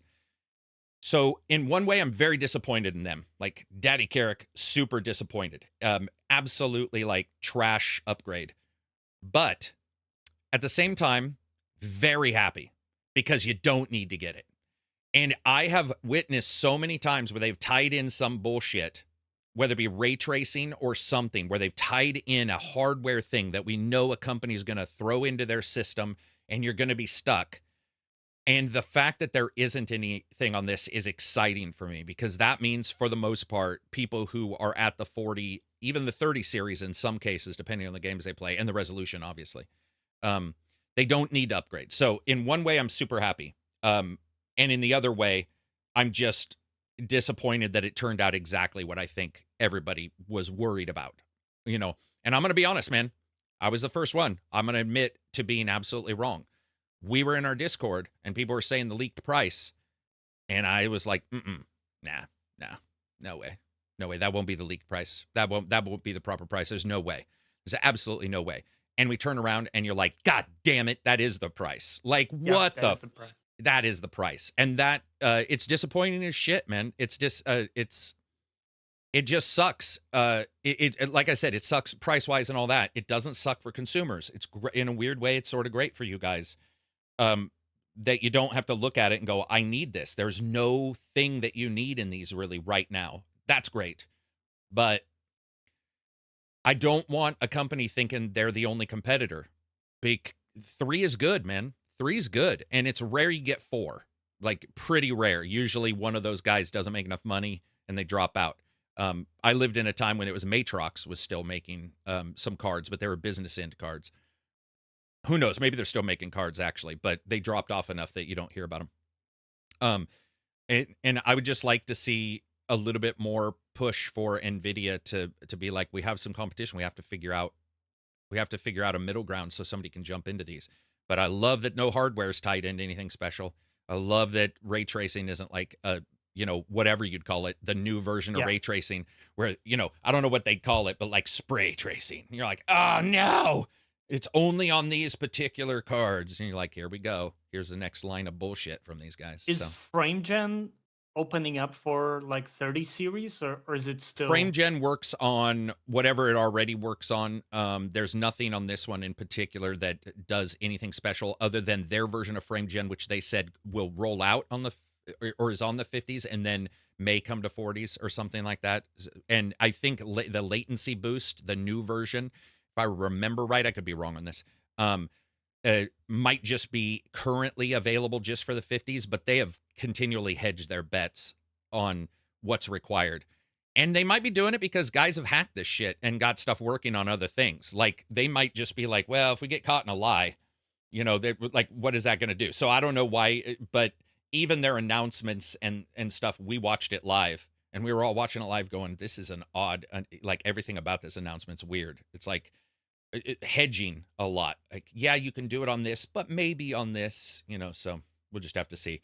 I don't know how well they're selling, but their cost is a used car, which is rough. It's hard to tell too, because the picture is just that it's sold out everywhere, and the ETA is anywhere between 2 and 16 weeks to get one of the new cards.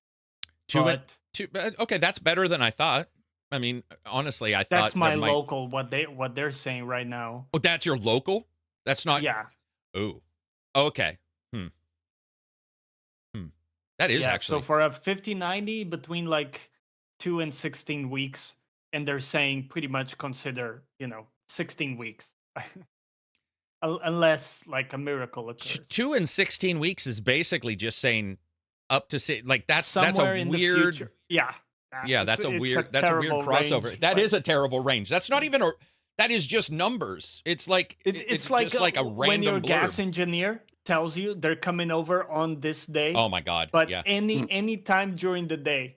Yeah, right. Comcast.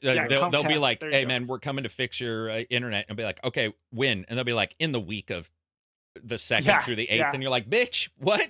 Like, and you have to be there, by the way. You're like, I don't have to be where? Like, what time are you showing up, man?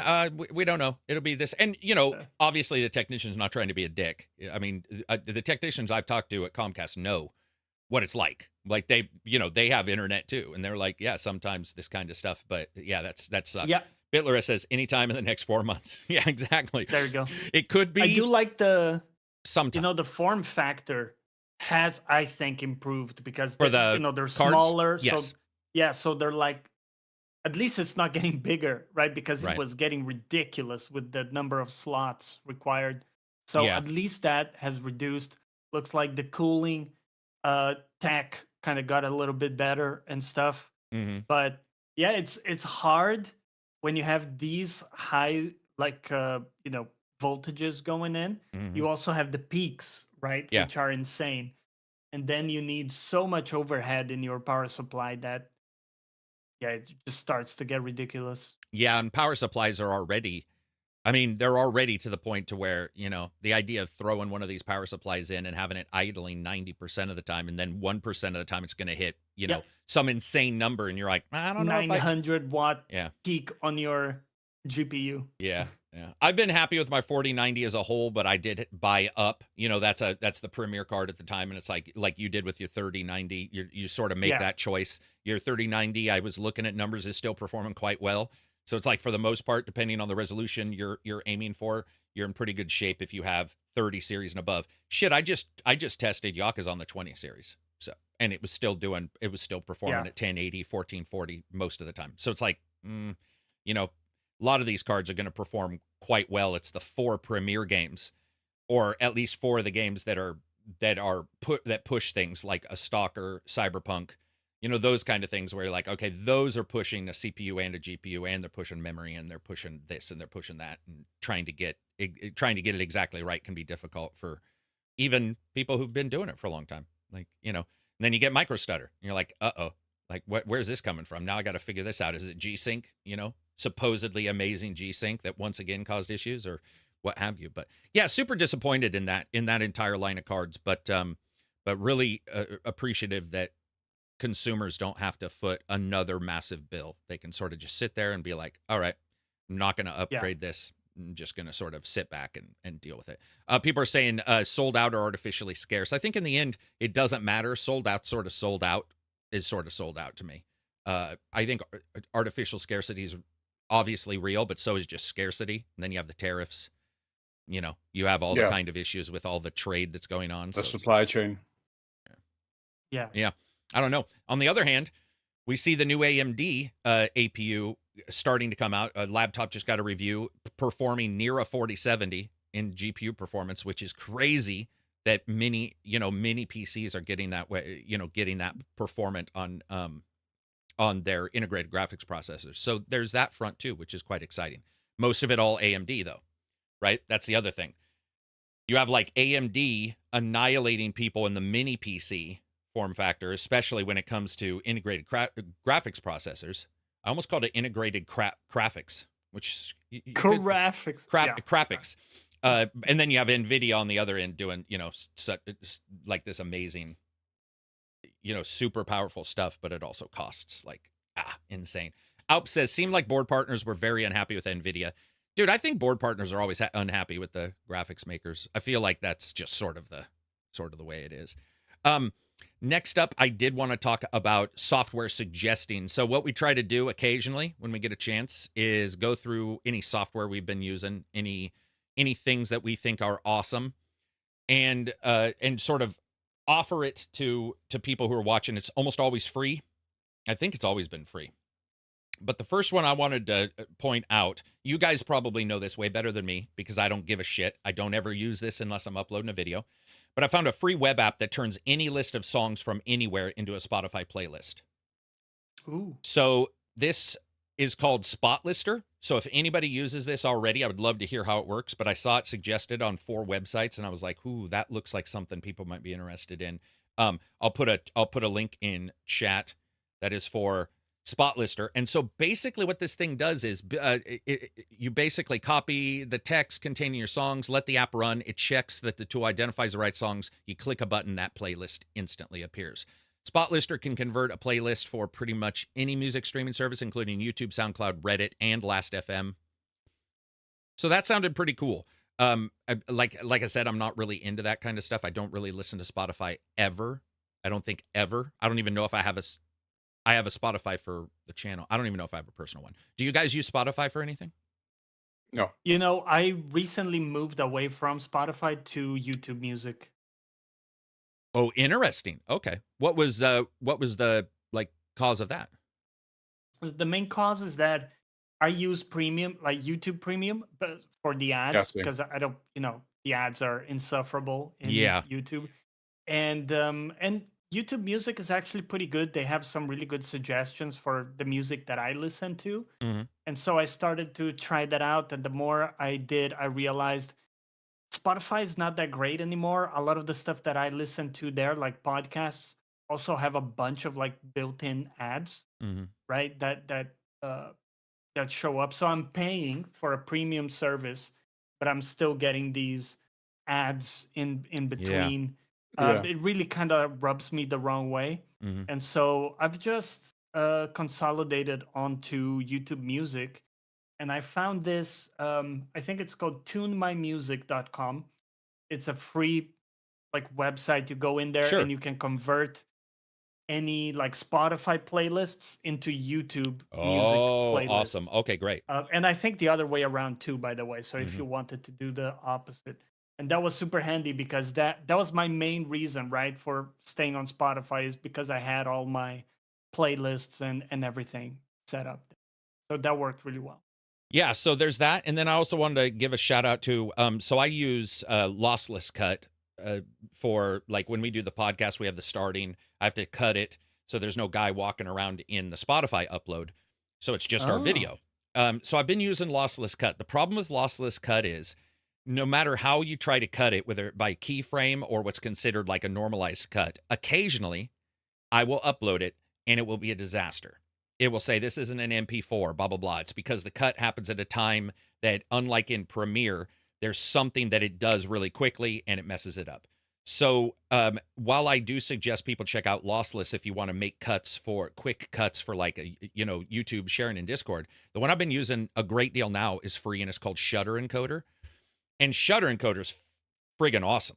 Like it does everything. So when I have the podcast and I want to give it to the patrons for free, because we have the audio, the ad free version on Patreon of the podcast, I just open up Shutter Encoder, extract it as audio, hit a button, and it's like, done, and the MP3 is created. And then you're like, I want to rewrap it as an MP4 because I record these in a format that if the website goes down while we're streaming, it doesn't break like an MP4 breaks. It's using MKV.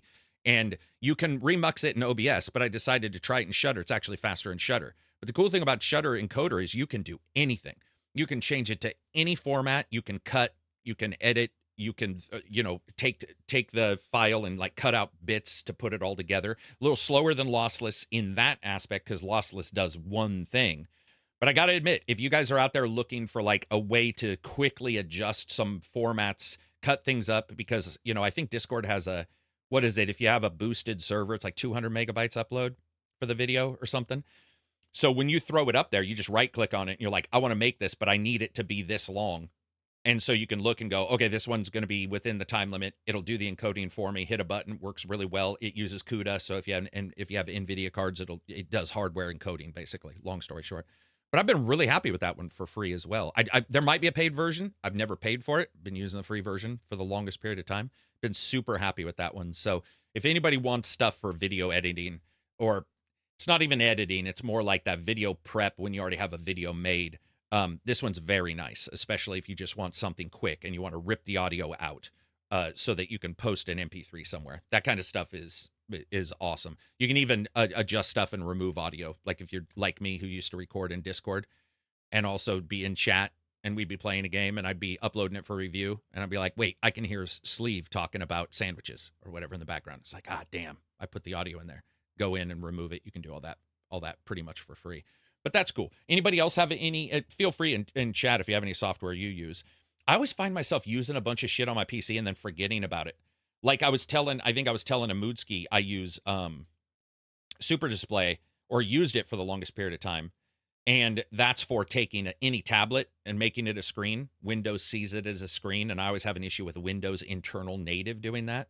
And so having something like that has been awesome, because like I was watching you guys stream a couple days ago, and I was on the deck and just turned the tablet into a third wired or wireless screen, walked out onto the deck and was like, okay, I can, instead of opening the app, because the app burns more power, instead I'll just use this. And it's like all you're doing is encoding a single video stream to your tablet, so it runs for like 10 hours versus whatever Discord runs.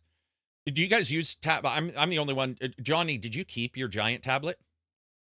No, it didn't work out for me. I have a fairly big Samsung one, like a Samsung Note tab, but it's not that type of size. It's more, the usual. You were using a 15.6, right? No, it was a bit smaller. I think it was maybe around 13-inch. And I believe the one I have now is like 10. 10's a good size. Like that like you can walk around with it without it being an issue, and you can still watch shows on it without an issue. It's very nice in that way. Do you use a tablet at all, Silver? Or are you mostly your phone, right? No, I don't. Anything? Yeah. Mostly just the desktop computer. Oh, really? Oh, yeah. Probably best to have your phone off anyway these days. Like going on social media is probably not even like, we need to all sort of click off of it, except for my channel. Make sure to always. Yeah, I mean, I've never used Facebook or the like. So.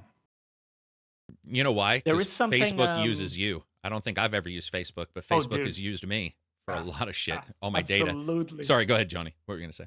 No, I was gonna mention I've been using something called Riva Tuner. I can write it down. It's kind of a weird name. but to do stuff like capping your frames in games that don't give you the option, Yeah. because some games they just don't have the option. I don't know why. And if your computer is just running as many frames as it can, then if you have anything else on the side, like a Discord call or a stream, a podcast, that likely will suffer. Like the Yeah. video won't like play correctly if you're fully maxing out your GPU to get frames. So that was one really useful thing where you can just dial it in very easily. Yeah, it's funny well. because the NVIDIA profile inspector does it pretty well, but the NVIDIA app doesn't. I'll crank down. NVIDIA's got a thing called max frames. If you crank that down, sometimes it'll just be like, no. Or if I turn it off and it was working and I turn it off, and even if I reboot the game will still be locked. And I'll be like, yeah, Rivatuner I've used. I mean, Rivatuner's built into like I think it's built into like Afterburner. It's built into Xcapture and a lot of the tracking software anyway for apps. Yeah, so, and I didn't notice any like problems. Oh yeah, I don't think there's any problems with capping. I think in all honesty, if I remember right, last time I talked to John when he was on the podcast, I think even he was saying for the most part, Rivatuner is just the way to go if you want to cap something. It seems to work better than most other devices. So we got some questions on Twitter when I said, what do you guys want to talk about? These are just really nice people saying good job on the channel. So I appreciate that. But we did have one question from Not a Bot. He said there was a little surprise Rogue Trader in Game Pass this week. Yeah, that was a surprise, man. Like I did not expect Rogue Trader to be on Game Pass. It's a good game to be on Game Pass. Like, go check it out. I think that's very cool. I was not expecting that to be on Game Pass, so people can jump into that. Still pretty buggy. Their games are they're a thing, man. They're a thing.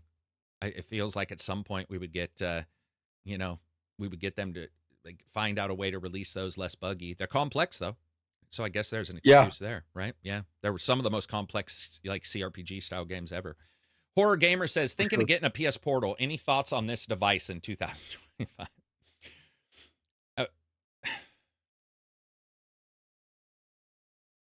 I don't think I have any thoughts on the PS Portal. Well, actually, I brought up something that there's a beta now where PS Portals can do streaming from PlayStation, cloud streaming. So that's something. I mean, we've been saying, hey, that should have been there day one, but at least it will eventually be coming out. So there's that. There is that. Yeah, that's the best. I don't even have anything to say, man. Whatever that device was playing, I don't even know what's going on with that device. I would say personally, for me, I would go and I would find one of the excellent controllers that you can plug a phone into, or a tablet, even better. And you can get a cheap tablet that will stream at above the 15 you're locked at with PS5 because you can download one of the 10 apps that let you do that. You're not even stuck. The Portal requires you to be capped. There are not countless, but there are a number of apps that you can stream your PlayStation 5 to your damned tablet at a higher FPS with fixes. No. My thoughts on it is that it is still a disaster of a piece of hardware. Wait, I didn't know that. So even their own device has like less options than their own device has no options. Yeah, none. Okay, It's not a joke. Their device has no up and down. You can't go above. It's capped at a certain. You have one bit rate. That's it. 15. 15 for a 60 FPS game. Dude, it's going to be quite noticeable. And any of the apps that you get, I think one is free, 2 or 3 are free. Xbox got 2 or 3. I think 1 or 2 of them are in the $2.99 range, $2.99, $4.99. But they have unlimited options. You can basically crank it to what you want, as well as some fixes for different game pads. Yeah. There's really no reason that I can see at all for getting that. I mean, somebody can argue with me, and if you got it, you got it. Darth Satora says, I have a friend who plays a metric boatload of simulator games, stuff like Supermarket Simulator, Farming Simulator, Workshop Simulator. Do you think this game would be a good fit for a guy who plays games like that? So he's talking about Roadcraft, I assume. Let me check. Probably Yeah, I talking would about assume so. Roadcraft. Yeah.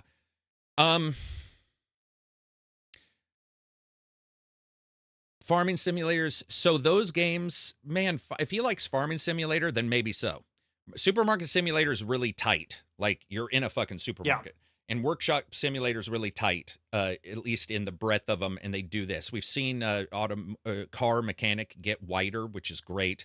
This game is definitely wider than those. But I would say Farming Simulator is more. Farming Simulator's been out for so long, and there's people who are modding it, and there's support there, and there's it's a different thing. But I would say if he likes Farming Sim, he may like Roadcraft. Those are more in line. Those are more in line than the other more ones, overlap. Yeah, more overlap than he mentioned there. So it's a little bit hard to identify. Can you do me a favor and read the Discord questions there, Johnny? Because I'm capturing the main. Yes, sir. I don't want to pop off. Okay. So, this question from Zaxby: what do you think Xbox will name their handheld console? Ooh. It's a good one. Xbox Zero. Oh, dude. Don't even put that in the fucking... Don't even put that in the world, man, because somebody would think that's a good idea. Yeah, for sure.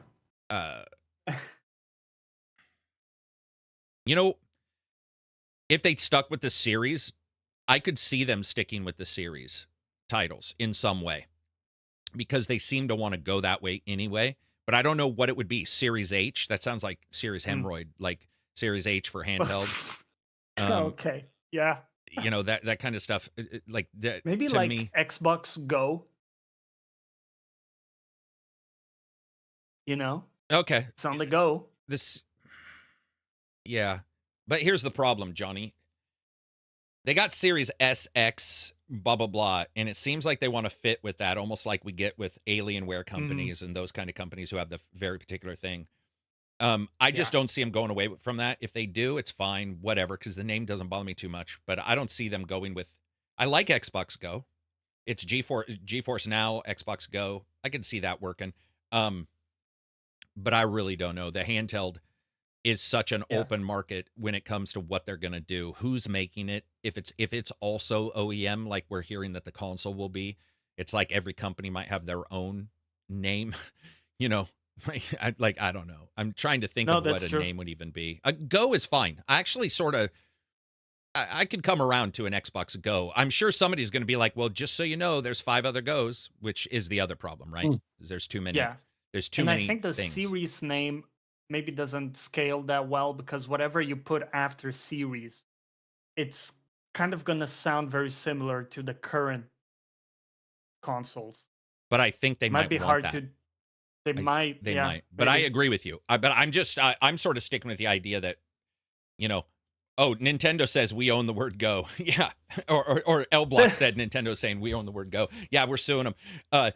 I don't really... That is true, though. That is true, like your naming conventions. But I don't know. I don't know what that would be named. I'd go with Go. I like your Series Go. So maybe not so much. You could also just tie it into the old board game then.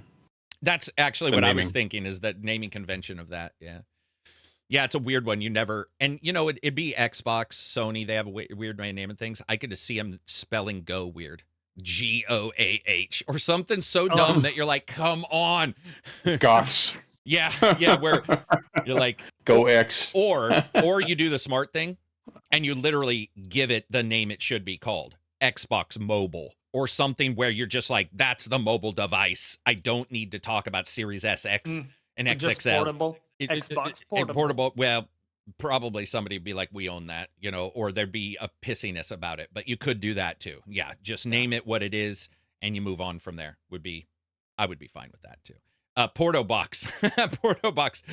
I sort of dig Porto Box, but boy, does that have a bad sound to it. That is a bad sound. What else do we got in Discord? This question from Sully: been playing Avowed and loving it so far. I love running Sword and Shield plus Grim and Wand. That's Grimoire, right? Grimoire. Grimoire, yeah. Also hooked up the PS2 to play some PsyOps. the Mindgate conspiracy still holds up in my opinion as far as great fun. Telekinetically throwing people around takes me back to my childhood. Did he telepathically throw children really. or people around when he was young? He was like, "Yeah, I was a bully. I was a psych. I was a psi bully when I was younger. It reminds me of brings me back to my childhood. Yeah. Carrie, the movie actually, was no based question. on my life. I was about to say Carrie. Carrie, yeah, it's That's like the right idea. Yeah. Exactly. The moment you said, I was like, Carrie was actually written after my life. There's no question. He's just having a good time. No question there.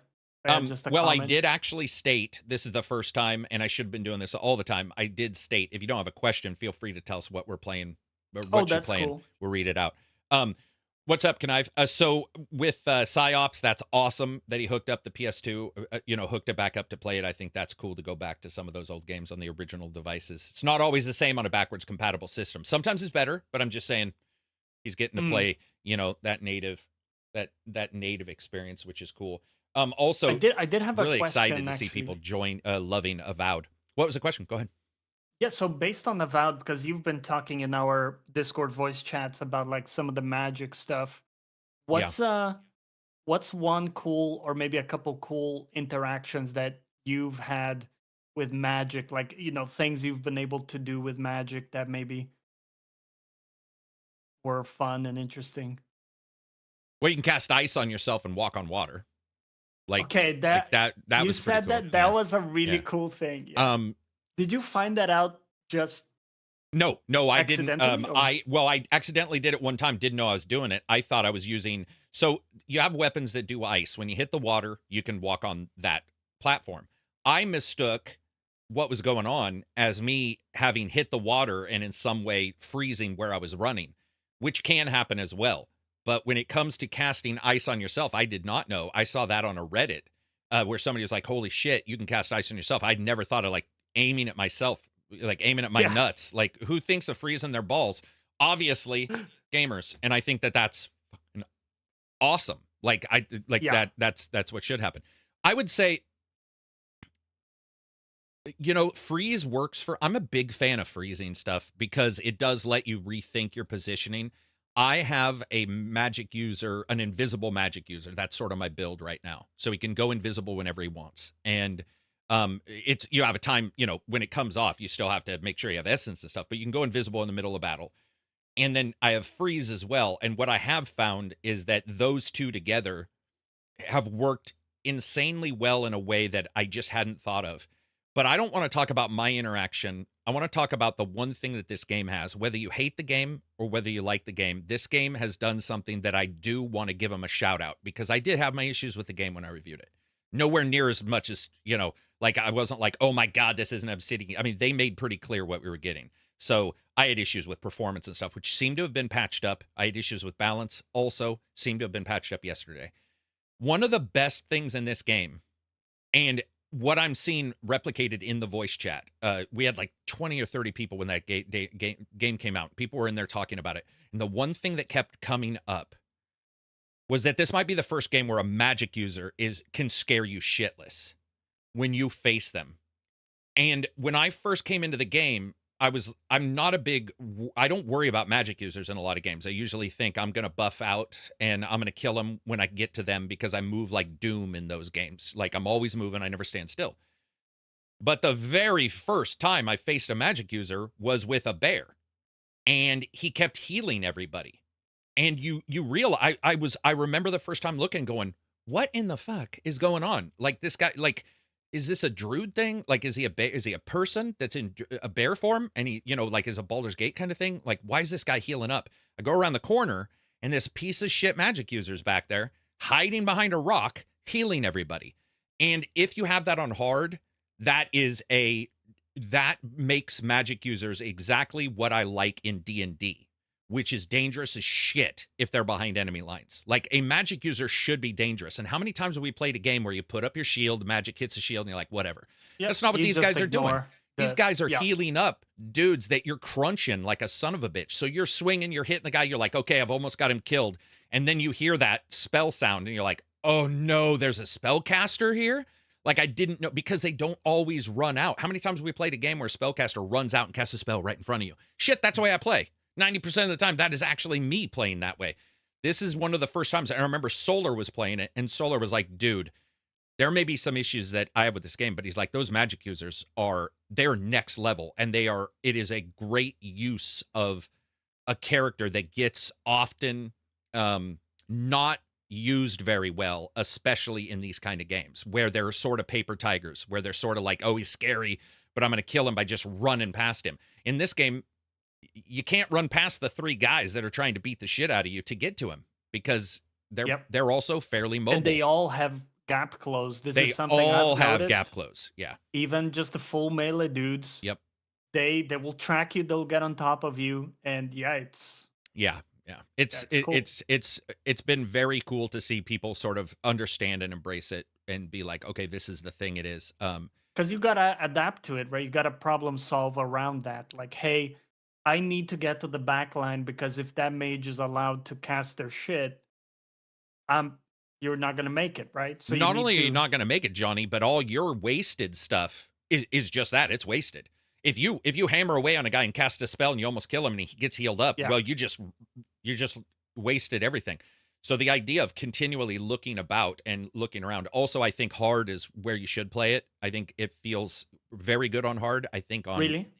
Yeah, very good. I think on hardest, there were times where I was like, but I also played HUD off on the hardest when we streamed, and that was difficult with no HUD because then you really don't have anything to even indicate how hurt somebody is. So you really have to look at stuff. But I think that's give you visual cues. That's a kudo. Well, they give you a kudo. They'll give you a visual cue in front of you and kind of stuff like that. But if you can't even tell somebody's being healed until they just don't die, or you see a shimmer around them, and they don't always just heal the guy in front of you.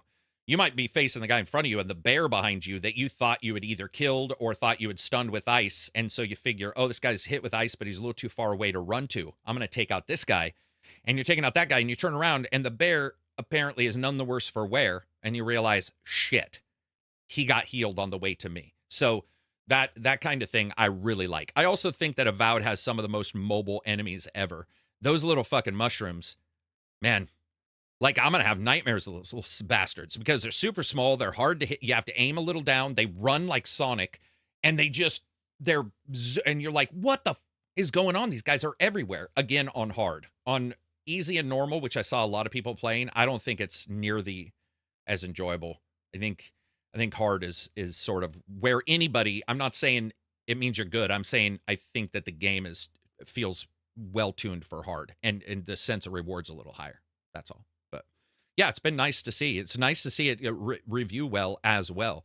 So it'll be fun to see what Obsidian does with this. I don't know if you guys saw that Obsidian had done a discussion a while ago, I guess, about how they wanted to not grow as a company quickly. Their idea is like to make these games that are somewhat successful. This is prior to Avowed coming out, and I thought that every plan changes, right, when you're faced with something terrible. I liked the idea of what they were talking about, which is staying smaller so that you have more of an elegant flow to your development. Sustainable, yeah. So I like that. I think Grounded probably helps them out. I don't know Grounded's financials. I'm not going to pretend I do, but it feels like Grounded's highly functional as a successful, consistent inflow of income, I feel, because of the way it is. And it seems like it's insanely popular from what I can tell. It's just not for me at all. Like, I've had a difficult time even really not understanding why other people like it, but I guess just a difficult time even listening to when somebody says, let's play it, I'll show you what to like. And when they show me, I'm like, I'm still not liking this. It just isn't for me. But from everybody else I know who plays it, they love it. So you've got that. And then it reminds me of when I tried to explain why the Raft game is fun. Yeah, exactly. Yeah. Dude, yeah, whatever.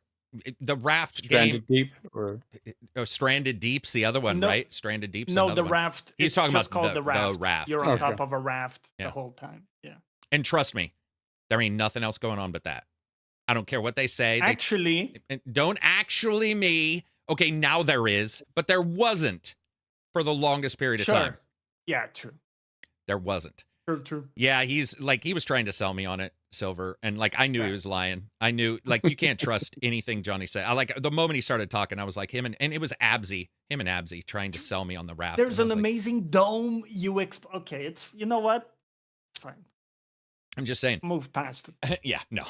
I just one of these days I'll jump back into it. Drum Dude So far it says, seemed like you've moved past it. Yeah, I'm pretty good at moving past stuff. Drum Yeah. Dude says, not sure if you guys saw, but what do you think of the rumored new Back to the Future game? I think Johnny and I talked about, because we were trying to discuss, there was a Telltale Back to the Future, and somebody asked us what we thought of how you do about, because you were here too, Silver. I don't know anything about a one coming. I would play it, but I do also feel like Back to the Future story is its story, and I'm actually happy with it being its own thing. So I don't, right? Like, Back to the Future is successful not only because the story was great, but Michael J. Fox and Christopher Lloyd, like, to me, Christopher Lloyd, right? Yeah, so there's something about those that I don't really know much about it. I mean, especially, I mean, of those two, I think unquestionably Doc Brown is the more important character to the franchise. Yeah. I mean, without him, nothing happens, right? And he also the comedic timing, what happens to him, like, he is definitely the linchpin, even though we all, I think most of us look at, like, Michael J. Fox as more the character that we interact with mentally. Sure. But he's supposed to represent us, as it were. Yeah. Brandon Davis says, anyone playing Pirate Yakuza and having issues with crashes, or just me? Pirate Yakuza, I had, let's see, what did I have? I had a crash at the starting of that game that was instant. Just zip, turned off. One. That was it. So I can say I had one in the entire time I played, but I haven't had many crashes. If I were you, I would go into the Yakuza settings and I would just turn down. What's in there? I don't remember the settings off the top of my head, but I'm thinking maybe turn down a couple settings, see what's happening, or change it from Windows to borderless. What if you have a graphics card that's NVIDIA? Be aware that in particular, windowed, borderless, all that kind of stuff can occasionally cause issues if you have two screens as well. So maybe it's something like that. Yep. Alp says, I'm liking it all around, but I can't play games if they are all really deep. I think it's fair that you can tell the dev cycle was fraught with issues, and the game reflects that. That said, into it all. What game? Oh, Avowed? If Avowed, I saw some stuff about, like, it had all these issues, which it certainly did, because we heard about many of them. I still think it's fairly competent. Like, it's actually been really nice to see one that delivers. This is the second one that I can say had issues that delivered better than I thought, the other being Dead Island 2. You guys remember Dead Island 2, man?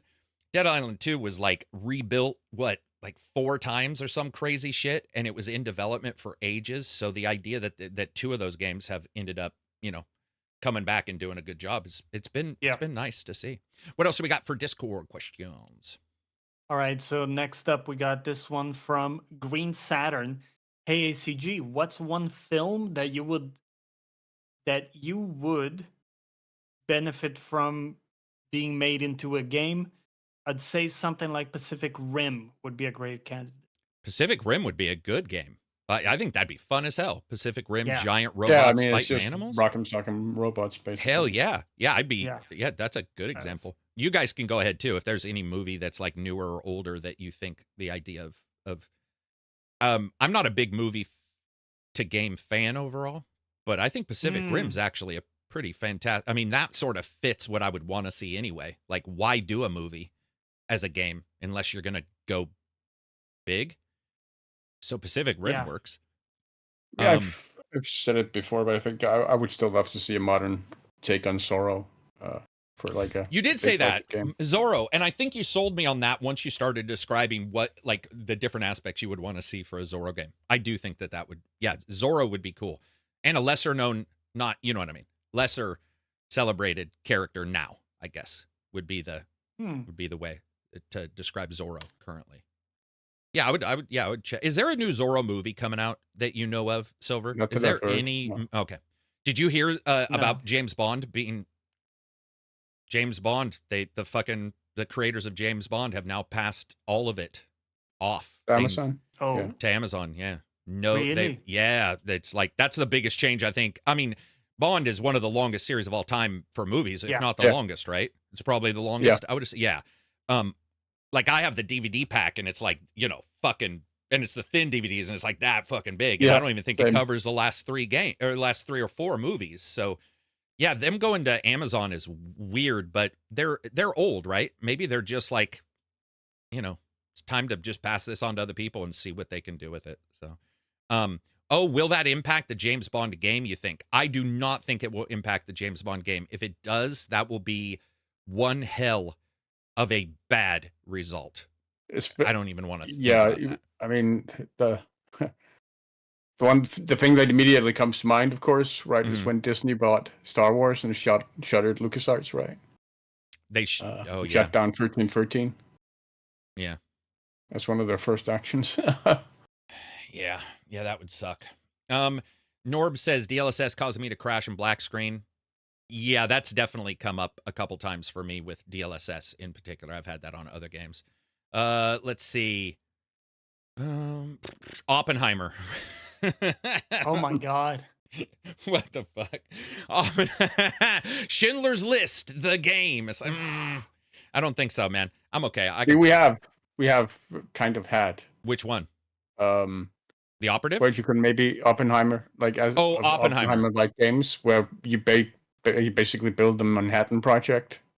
Yeah, I just find that'd be sad as shit. Video game. Like, and then the character for the rest of his life, you play the hero drinking, unhappy with life, the weight of the world on his shoulders as they use it on random people, and you're just like, oh man. No, Oppenheimer would suck.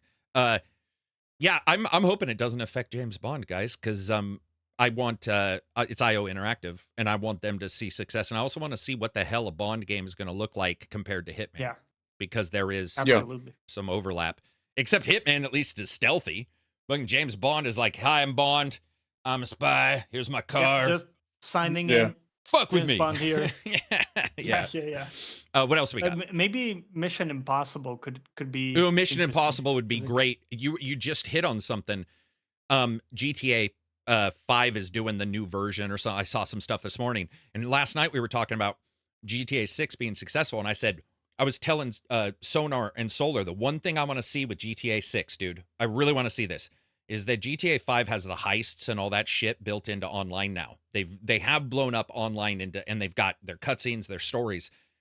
My hope is that kind of stuff, because I particularly like heist stuff, will be, and we've seen that that's sort of where the story's going anyway. Man, I hope that's in the game. Like, I like the planning and the, like, I'm gonna put together a team of ragtag people. Dude, there's nothing better. Good heist plot. Give me a good heist plot, man. Good heist plots are, and they're not great in games. Most of the time, the game doesn't handle that common. Yeah, and when they are, they feel, like one of the parts, either the social interactions of getting the person on your team or the actual event, don't feel fleshed out. One of the two is always like not nuanced. And I don't know if it's tricky to do, but we never see heists in fantasy. It's pretty rare. Even in books, it's actually quite. Would you say rare. that Final Fantasy probably is the best version when they say we need to go here and kill this guy, but we need to gather this character and this magic user who's on a mountain somewhere? It's a little bit too close to a heist. Well, it's more close to a rebellion or what would you say, like resistance type plot very often, where there is the oligarchy or the the queen that's evil, right? And you are trying to subvert that power structure.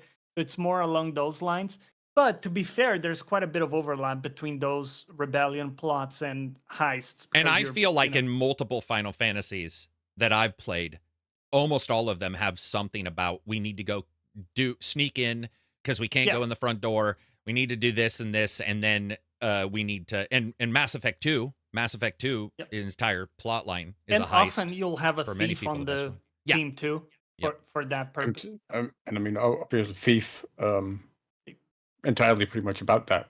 Yeah, except it's not a group heist, but that's very much a solo man. Is that always solo, or do you ever hire somebody? Oh, except no, you never mission, hire anyone. You never hire anybody, but isn't there one mission where in 3 Dark Shadows, isn't there one mission where you like pay somebody to leave Okay, this isn't a heist, but I'm just on this. Is there a mission in 3, or am I going crazy, where you have like a meeting and you pay somebody to leave a door open to sneak in? Is that right, or am I remembering? I think you could buy leads. Yeah. Is that what it was? Buying leads? Okay. Yeah. Okay, that's probably what it was. Yeah. Dude, I love Dark. I know that 3 is not like, I don't know. I liked 3. I know it's not Deadly Shadows. Yeah. Yeah, dude. Yeah, no, I like Deadly Shadows. I thought it was an excellent ending to the trilogy. Yes. Yeah. Especially narratively. Yeah. Bitler says Equilibrium game could be fun with unique combat, gun katas. Yeah, that was Christian Bale, right?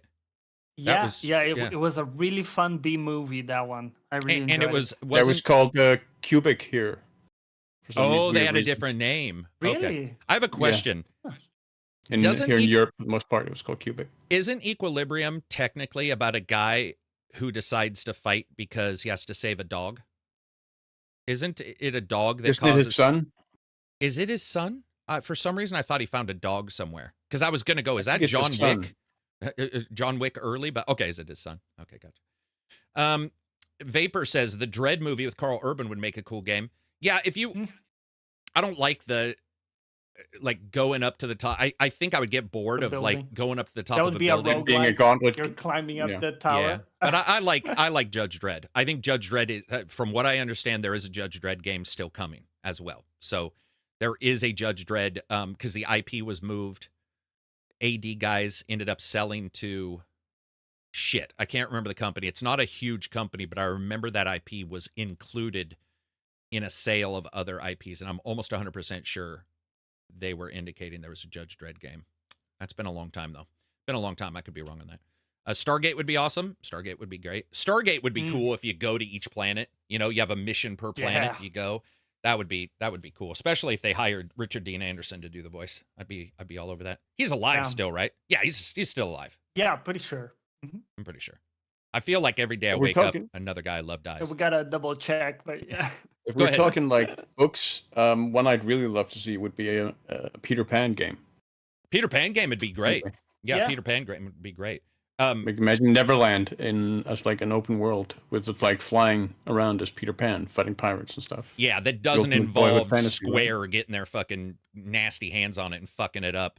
Like I would want that because they've done with the what are the games that they overlap with Pirates of the Caribbean and shit. Kingdom Hearts. Kingdom Hearts, yeah. I would want a Pirates of the Caribbean made by somebody like... Who would make a good... Pirates of the Caribbean, Boy, see, that's hard, because that's sort of a comedic, super dark, also... Was it Akela who made Sea Dogs back in the day? That's weird that you mentioned that, because I was thinking the other game they made... Because didn't they make a Pirates of the Caribbean game? It was named that? Yes. But their Pirates of the Caribbean was Sea Dogs 2. Okay, Sea Dogs 2. Yeah. And then they basically got given the license and then just put on Pirates of the Caribbean. That's exactly what happened. That's exactly what happened. And it was shoehorned in the narrative.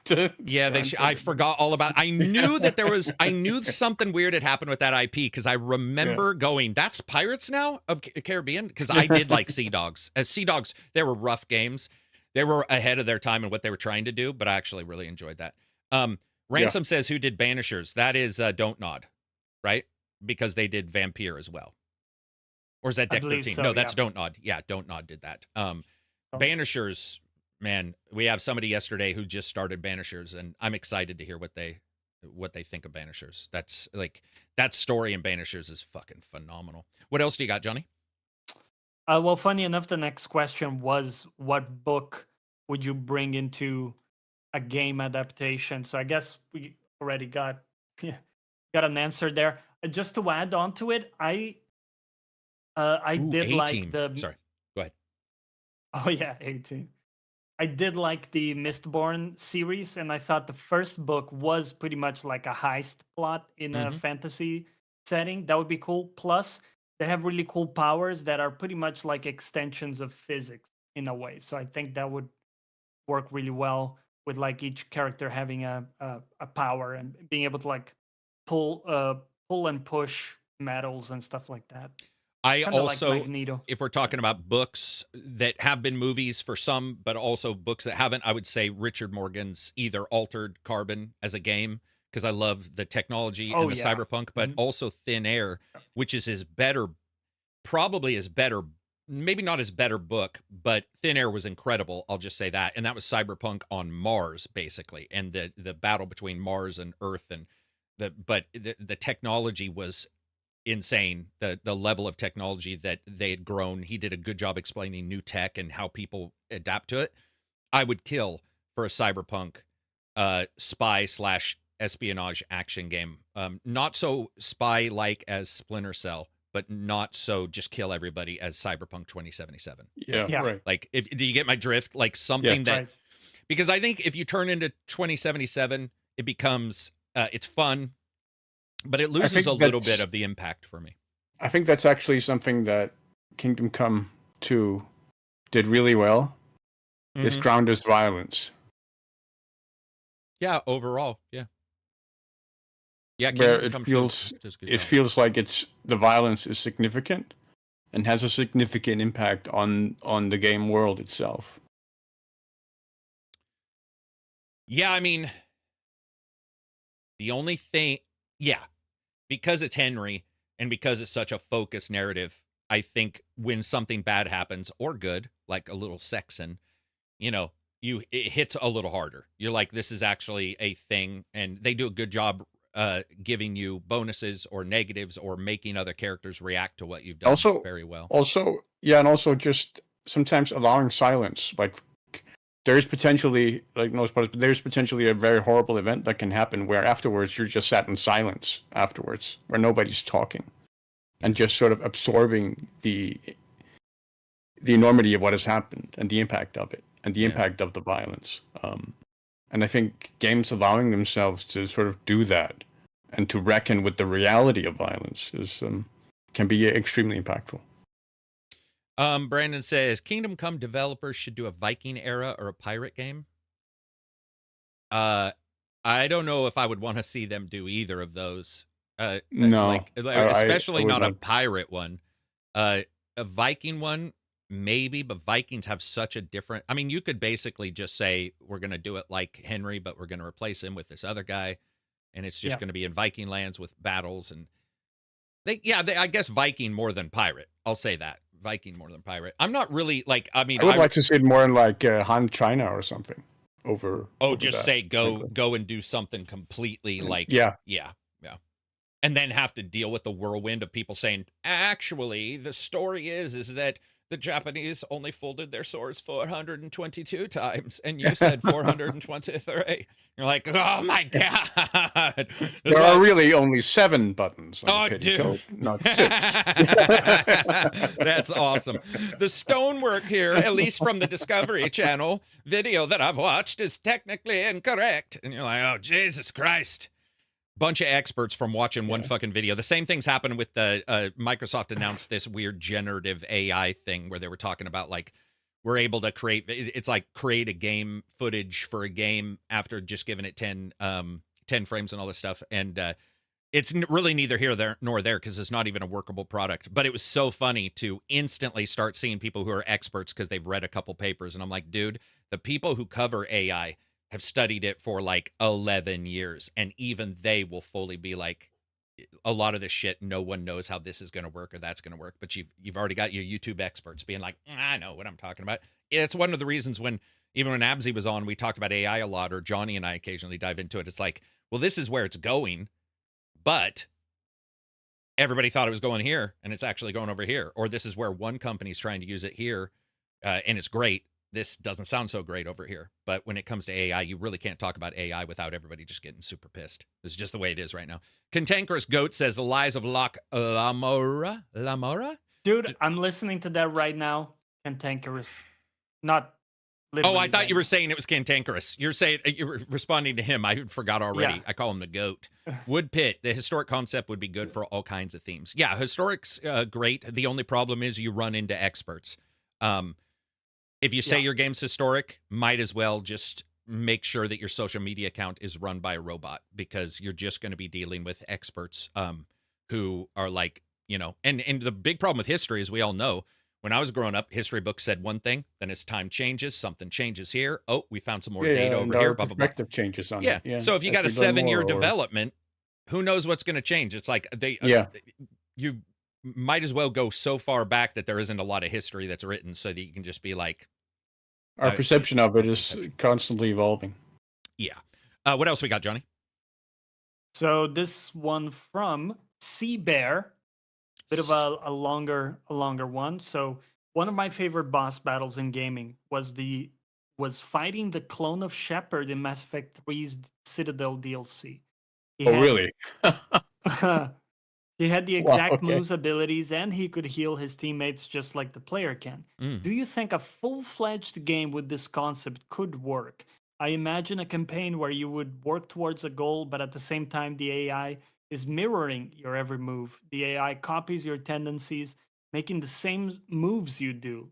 Both sides fight over resources and even squad mate recruitment missions. You both are reaching for the same goal, but for different reasons, and you see each other as the villain. Basically, imagine Mass Effect, where you play as Paragon Shepard, while the AI plays Renegade Shepard on the other side of the galaxy. Do you think this would work out? I mean, a lot to unpack. We've seen a lot of games do the mirror image boss fight. Going back to Zelda 2 Link's Awakening, where you fight a Link doppelganger, and then there's obviously the mimic in Elden Ring, right? Yeah. Yeah. It copies your powers as well and your equipment, your loadout. Playing parallel, I struggle to see how that would, with like a double, could maybe be interesting, but I struggle to see how that would work and how that you would tie that in toward the end. Because I mean, I guess the Renegade would then be making other independent decisions that would be Renegade decisions that would have implications and consequences for the universe, while you had your Paragon consequences, but they would still have to be different choices. You couldn't be faced with the same choice, because there would only, if you were existing in the same universe, there could only be one decision, right? So I'm not sure how that would work. Yeah, I'm not smart enough to know how a developer would do it. I do see that somebody could come up with an idea, but right now my brain is like, if you're going right and they're on the other, hang on, if you're going to the right and they're on the other side of the universe and they're going left, you could do something like that where you're trying to get to the middle. I'm trying to ignore the Mass Effect thing because I don't think that works. But if you're talking about just a game in general, you could certainly have an AI that its job is to get to the middle. Your job is get to the middle. But if you're making a decision and it's doing like a mirror decision, that doesn't really appeal to me. The idea of a Drivatar type of system, like in Forza, where they took the idea of what you were doing and how you handled things, I could see something like that working out. But again, I'm not a developer. A developer would come up with something better.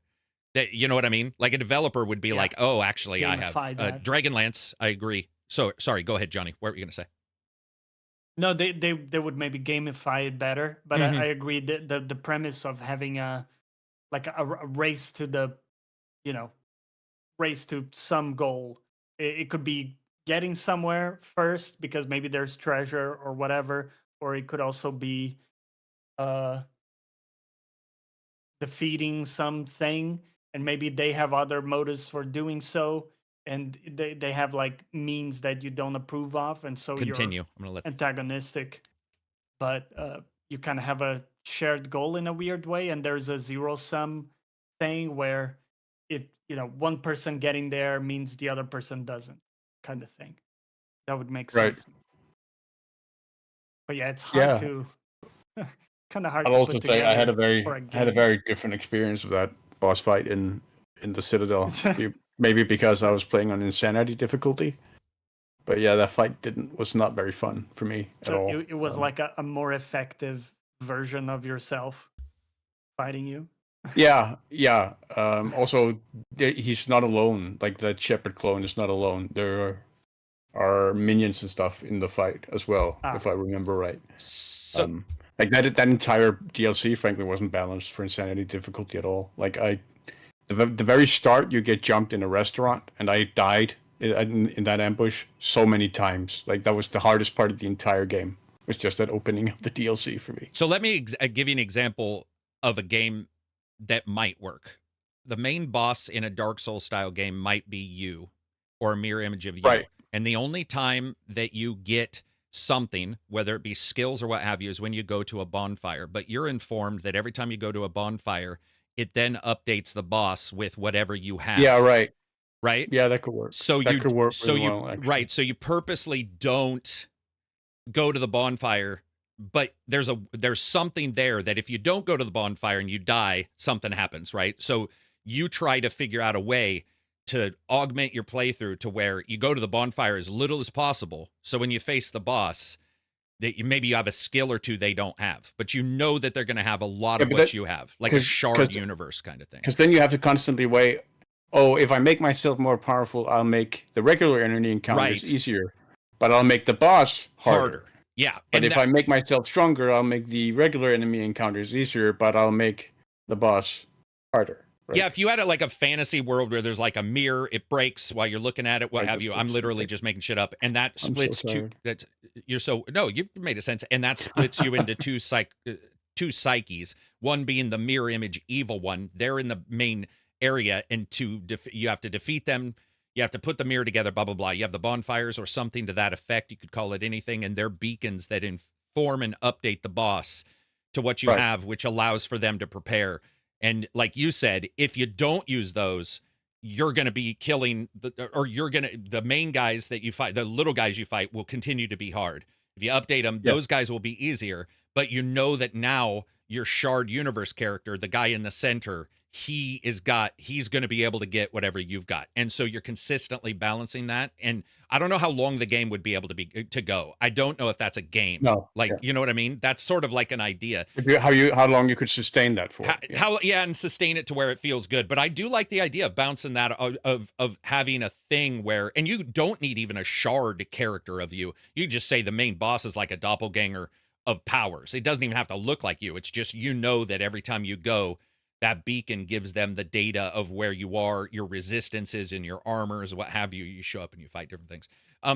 It's not a bad thought process, but I think also fighting myself gets a little boring, because usually like the idea of fighting yourself, I love that they have the same abilities, but usually I find that fighting a mirror image of yourself in a movie or in a game it doesn't appeal. I don't know why. It just doesn't appeal to me. I'm like, okay, it's cool, but maybe it's just because it hasn't been done right? Like, I mean, that's the thing. Games are hard. They ain't easy. Otherwise, we'd all be making them. People are talking about, the NVIDIA AI thing. Yeah, that looks pretty cool as an idea. All this stuff for the AI, generative stuff, having AI that, like, a boss that changes tactics. I don't know if you guys saw that with the NVIDIA update, where they were like, hey, this boss might change their tactics if you fight them a couple times. And I told the guys in the Discord that one of my problems I have with the idea of this, I love the idea of an enemy that changes, but I also think that there is something intrinsically tied to a game showing that the player has expertise by continued attempts. And if you go in there and the boss whips your ass because you've done the same thing to whip his ass and it's worked, I don't know how many times I would want to do it. And I was using Remnant 2 because that was the only game I could come up with as an example. I was saying, if Remnant 2, their bosses changed a bunch of times and it's a game about grinding the bosses, I'm not 100% sure I would continue to want to play it, because the grind part usually is when you know what you need to do and it's still difficult because they're difficult guys. They're not changing entire things. The idea of going and fighting a boss and suddenly he's pulling off different spells completely, that's anarchy. By the way, I would love to see somebody try. Just because I think it's anarchy, I'm like, go for it, dude, because I would play the shit out of that to see how it worked, because it might be the coolest. If it's just a one-off, that's the thing. Everybody thinks that one thing that happens in a game is going to happen everywhere. Like, it's weird. And we see that all the time in game discussion now, where it's like, oh, well, if this happens, everybody will do it. That hasn't been the truth ever. Like, it's not going to ever be the truth. People who make games, including us, we react to bad patterns in gaming, and you get somebody saying, we'll have no micros. Remember when we used to hear every game's going to have micros? It's like, Jesus Christ. Not every game will have them, obviously, because you, me, we grow up, we make games, and maybe we hated micros. And we're like, I'm going to make sure my game doesn't have micros.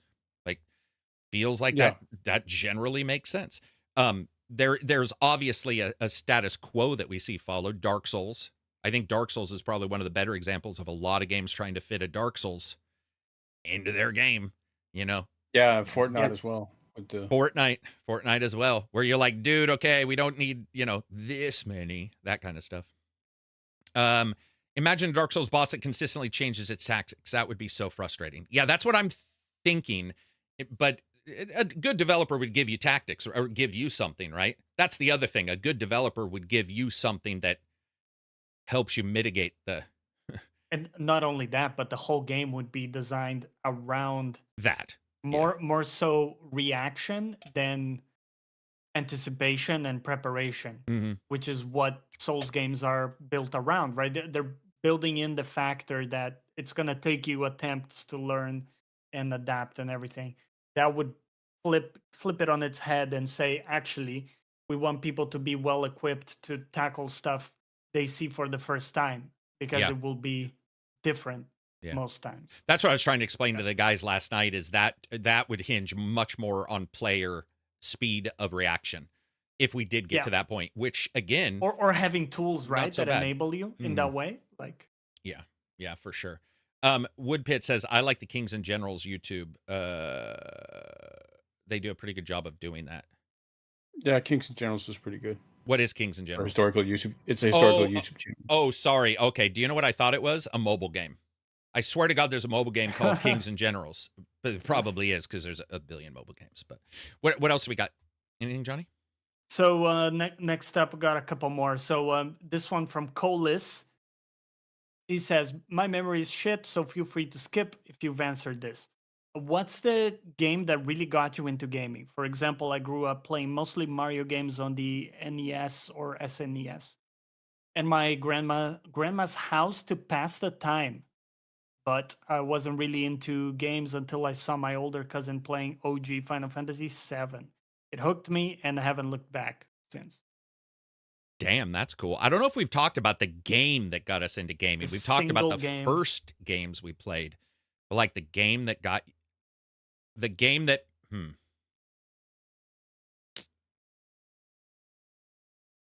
We might have mentioned that mine was Dino Crisis. I remember distinctly playing that with a friend. Yeah, really? Exactly. The Capcom game. What? Yeah, I just... Do you remember your memory of it? I'm going to let these guys in. Do you remember like what happened? That might have been one of the first games I played like to completion, and I played it in its entirety with a friend, like sort of couch co-op. I was playing, he had a guide, and so we were like trying to figure out the game with the guide. Yeah, and going through it. It was such a cool experience to play with a friend like that, and that also kind of opened up, whoa, games can do this type of stuff. That, I mean, you look at it now and it looks terrible, but the graphics of the dinosaurs and everything, that was awesome. Like, whoa, you can do this in a game. I hadn't seen anything like that till then. Yeah, for me, it was probably still Ice Climbers, which came with the NES we bought back in the 80s, rather. What type of game was it? It's a platformer where you're basically playing to Inuit or Eskimo characters, and you have to climb up as high and ascend as high as possible while you dodge various obstacles, including like a polar bear with sunglasses and swimming trunks. And you jump up, and the higher you can get, the higher your score is, and so you try and constantly get the high score. And of course, you needed to like look for the highest score or highest difficulty. Yeah, of course, yes. And then like there's just a bunch of... It was really satisfying platformer to play. There was a bunch of stuff you could do. You could mess with the polar bear because you had like a hammer, so you could slam it down on its foot, and it would hump around on one leg. And what was this called? Ice Climbers. Wow. Boy, it's rare that I don't have any memory of a game, but I haven't heard that one ever. Interesting. Ice climbers. Dude, it's so weird. Maybe this is just a sign of like, so this is weird. I don't think there is one for me, but I will tell you something that came up a couple days ago. And I was asked if my love of gaming has ever gone down or up since I've been a reviewer. And it's funny. I don't think there was a single game that got me into games. I legitimately remember playing Combat on the Atari 2600. But prior to that, I played on the ColecoVision, which was just like tennis and shit. And even I remember it was like 2 bars and the bouncy ball. That's it. And I remember I learned you could shoot the bouncy ball if you plugged the gun in and kept the gun plugged in, you could destroy the ball in the tennis game, which shouldn't have happened. Like they didn't. So I was shooting the ball behind my brother's back and it was disappearing. And my mom and brother were so pissed they couldn't figure out what was going on. And I just kept shooting the ball going like, ha. And it would score for whoever I shot the ball on their side. So if it was on my brother's side, I'd shoot it. And my mom would get the point because it indicated it disappeared on their side because all it was a check. Did the ball disappear, meaning it go off the screen? But the game didn't know. So my brother was losing multiple games, and I just thought that was the craziest thing. But my imagination when I was a kid, I was already imagining tennis players. I wasn't like seeing the bars. I remember like I was already even at that age, and it's never stopped. So I don't think there is a game. The idea that you could do that stuff and the LCD games we used to talk about. So when you were a kid, you used to be able to buy. All they were was a shitty LED screen with lines that could be drawn on one of the 4 sides, and I played Snake on that. And when I was in the hospital the first time, my dad brought me one that was Snake and like 8 other games. Snake, Snake 2, Snake 3. Like it barely changed anything. And I played it, and then I was in the hospital the second time, and they bought me it within like 3 years later. There was a spaceship game where the handheld looked like a spaceship. It was yellow and black, and it looked like you were top down looking at a spaceship. And you were at the bottom, and all you could do was move 6 lines right or left, and enemies came down. You shot them, and it drew an LED, boop, boop, and it destroy them, and they would do a thing where they looked like multiple LED lines. It was bad. And I played that for, the entire time. And then the third time I was in the hospital, I remember they got me another one that was a football one. That was a black lines, and you played, and I don't even know if you'd call it football. It was terrible. And I remember just playing, and I was hearing the football like in my brain, I was hearing football plays, and I was like already enamored with the pieces of shit those were, because those were horrifying. They were terrible.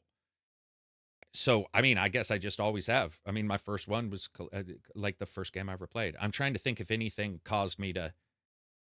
I've talked about it before. Daggerfall caused me to realize that, RPGs could do some crazy shit. Like some gnarly stuff. The first game I remember playing was at the hospital as well when I was a kid. I could have been more than 4 or something maybe. Where it was some kind of bartender game in a Western saloon where you had to slide beers down that thing, and they would grab it off the counter. What the fuck game is that? I know that game. Yeah, I don't remember the name. I know that game. That game, I lost a lot of time to that game. I forgot all about that. Holy shit. What was that on? That would have been NES as well, right?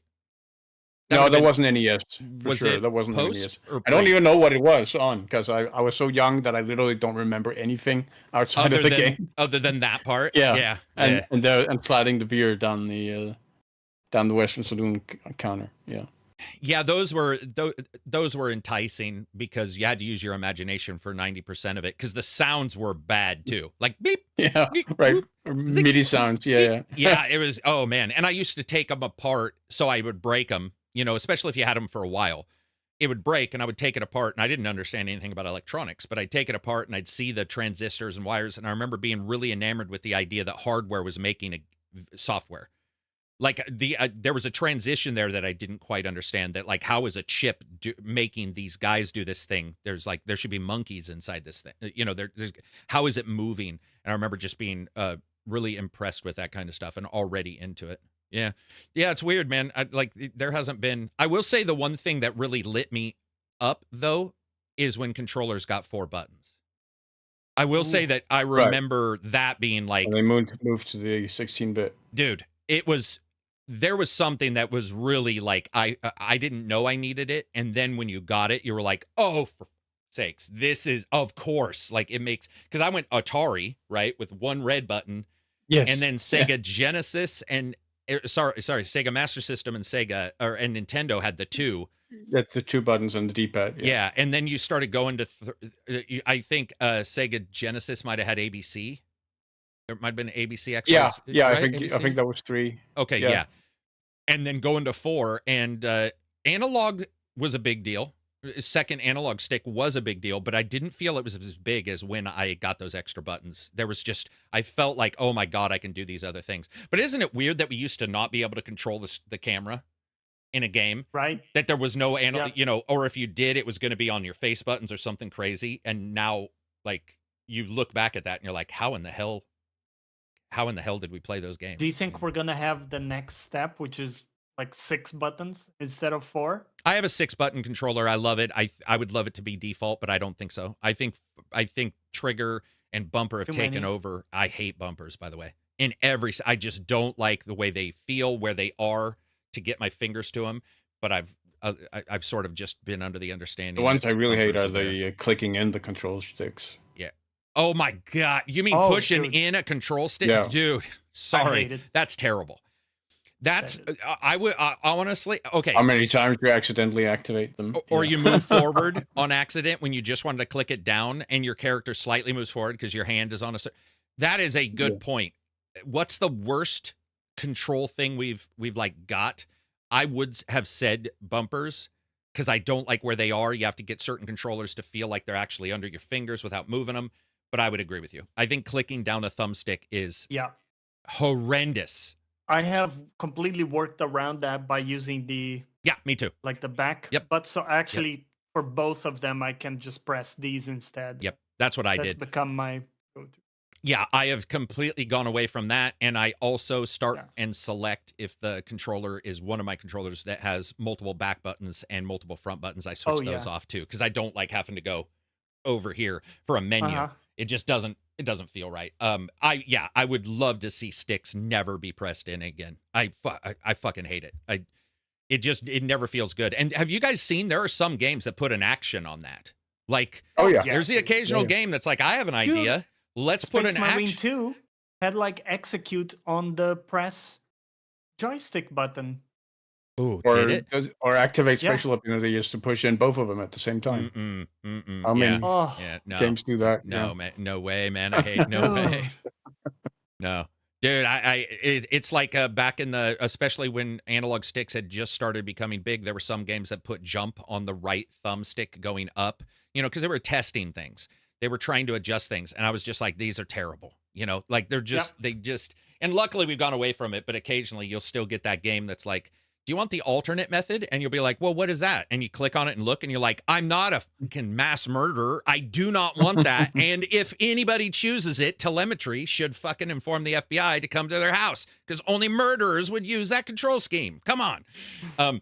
Roadkill says Star Wars Outlaws did too, but that's why you got to have a controller with back buttons. What did it do?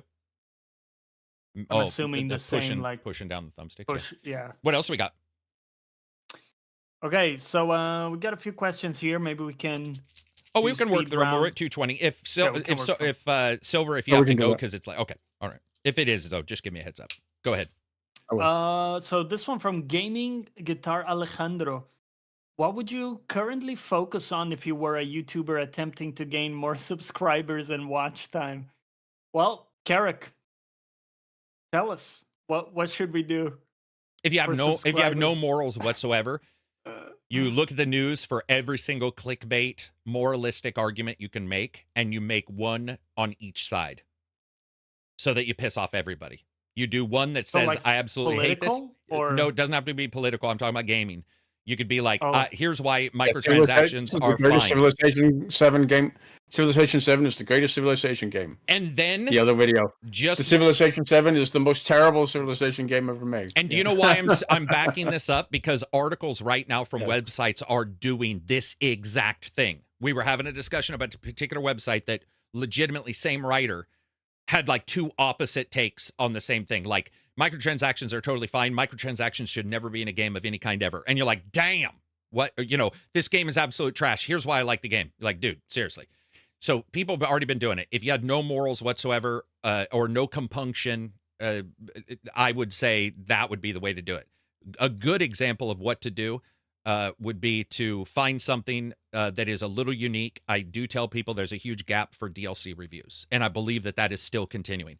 DLC reviews are few and far in between, and I do think that if somebody became known, call your channel the DLC King. That's all you do. You do not review Prime games. You pass up on the Prime games. You call yourself DLC King. You make a channel, put a fucking throne on there, throw some goofy graphics on there so people understand exactly what it means. And all you do is review expansions and DLC for games. It would be quite difficult because you have to be good at the games originally. Because some of these DLCs will inject you later on, like Elden Ring or like The Surge. But I do believe that there is a massive gap, and the reason why you haven't seen it is because the difficulty of getting there is hard for a channel that is established, like me. Because somebody says, hey, do you want the new game, which I know will do well, or do you want a DLC, which I know will do well, but not as well? So I would absolutely tell anybody out there, that is a gap that I look at the SEO about once every week, and I go like, God damn it, I wish I was a robot, because that is what I would do. Like, that is for sure what I would do. Yeah, good suggestion. Yeah, that would be it. What else you got? Next up, we have this one from Beastie by Nature. Some people have game day meals for sports, but what would be your game session meal snacks when gaming with your fellow compatriots? Huh. Okay, so any meals or go-to snacks? We used to always get together when there was a new game before I was reviewing, and I would barbecue for people. So it'd probably be a steak. Yeah, like we would eat a lot. It wouldn't be carby, so nobody got tired. But it would be like when somebody was coming over, we were going to do Gears of War 2 or whatever all the way through.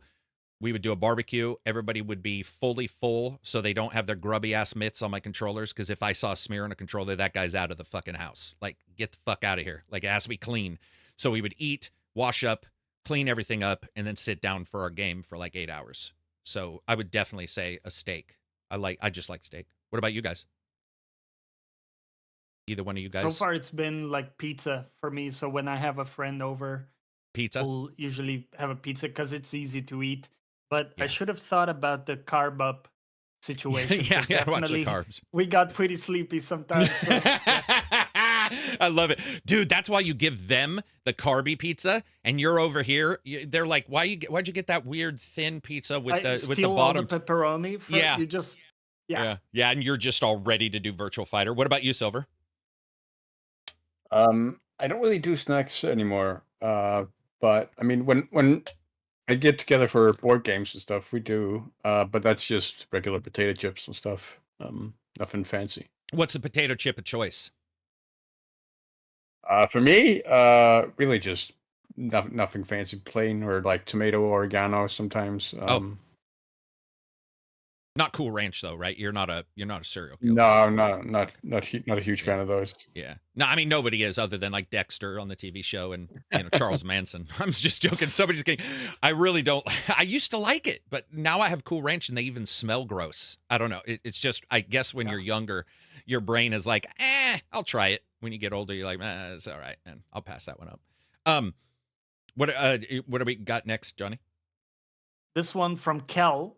He says, been listening to a lot of Sabaton recently, a power metal band that writes about historic events, and I got to thinking about how their work inspired people to learn more about history.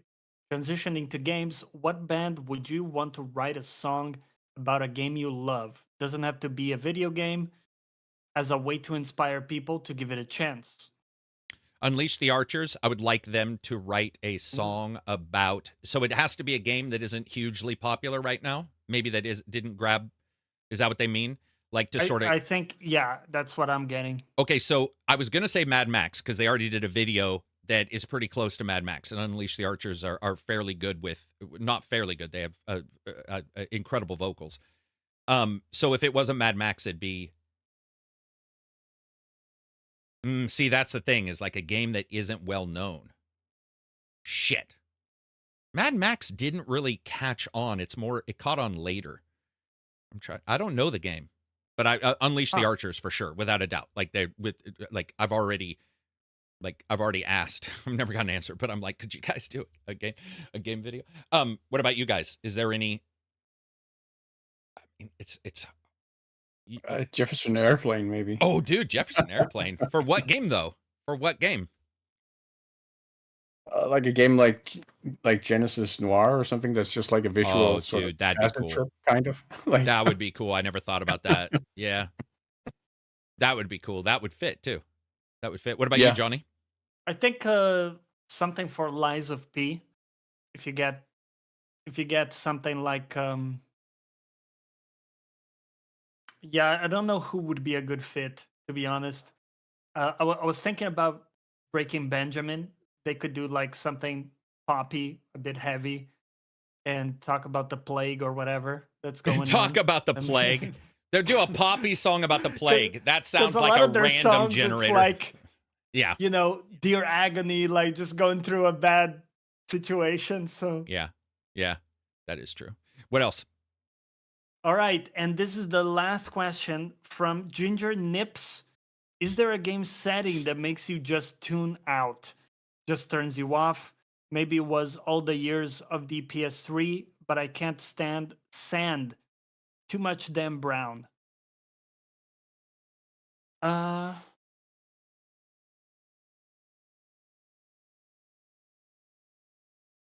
can't say there's a specific setting that does it. No. I mean, well, yes and no. The more coverage a setting has gotten, the less interested I am. So, I mean, Assassin's Creed Shadows is an example of that, right? Where my enthusiasm for that game has been significantly dampened by how often that particular era has been portrayed in media. Where if it was a different era or a different setting within Japanese history, it would appeal a lot more to me. So there is a question for me of how prevalent is the setting, and the more prevalent it is, that does dull my interest correspondingly. But I think that's about the only example of that. I agree dynamic. In all ways, and mine would be World War II. In all ways. Ooh. Like I don't want to. I don't care. Overdone. It's overdone. Isn't even. It's so far beyond overdone. It's like, I mean, it's cooked, as the kids would say, but it's beyond that. Even it's carbon. It's just a fucking steak that's been left in the oven for 1,000 years. I will never ever need to see another World War II based anything. I don't care where it is. I don't care if somebody tries to tell me, technically there's a particular island in the middle of nowhere where something weird. Fuck, don't care. Yeah, World War II is so fucking done for me as a time that, like, and it doesn't mean I won't like a game. I just mean when I hear about it, like if you guys were talking about it and you said, hey, there's a shooter I'm enjoying that's online, it's got a bunch of cool new stuff, the first thing I would ask is, when is it based or where is it based? And if you guys said World War II, I'd be like, anyway. It doesn't mean I couldn't like it. It's just, it tunes me out beyond all belief. Like that, it goes away. What about you, Johnny? Ancient Rome. I don't know why, shit. But anything Rome related, and the same goes for TV shows, and I've tried a bunch of the really good ones too. I'm shocked and appalled. Shocked and appalled. There's something about like the people wearing the tunics and like the robes and stuff. Togas, right? Togas.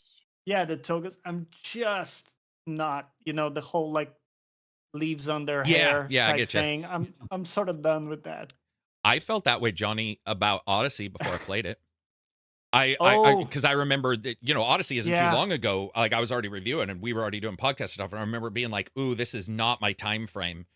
It's not my. It wasn't my preferred setting, but the game was so damn good. There you go. There you go. That's why I have no issue saying World War II. And if a good game came out, I could like it. But when that came out, I get you on the toga stuff. I mean, some of my favorite shows, I liked Spartacus. I liked Rome, the TV Spartacus show. Is great. I like a lot of those. But when I do see that stuff, there's something about it that isn't as mysterious, probably because of coverage, and you just after a while like, oh, this is not for me.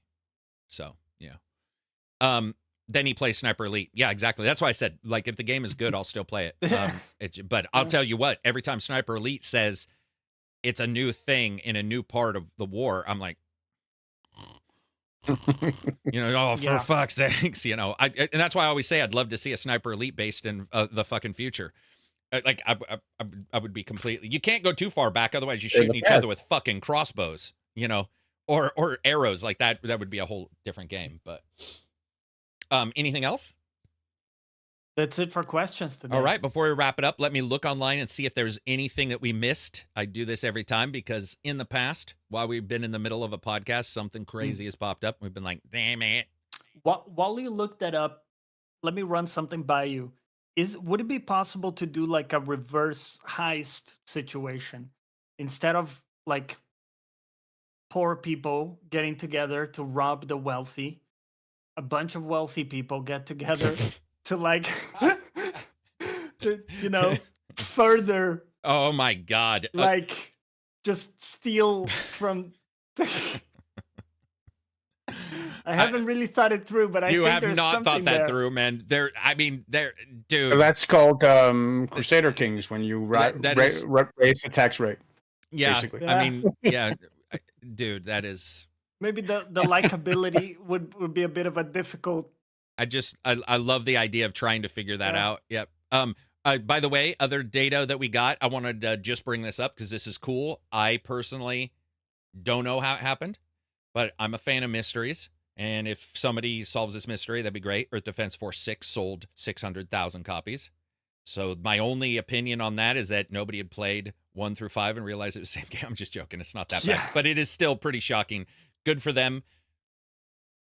It sold 600,000. Some games out there would kill for those numbers. So, good for them.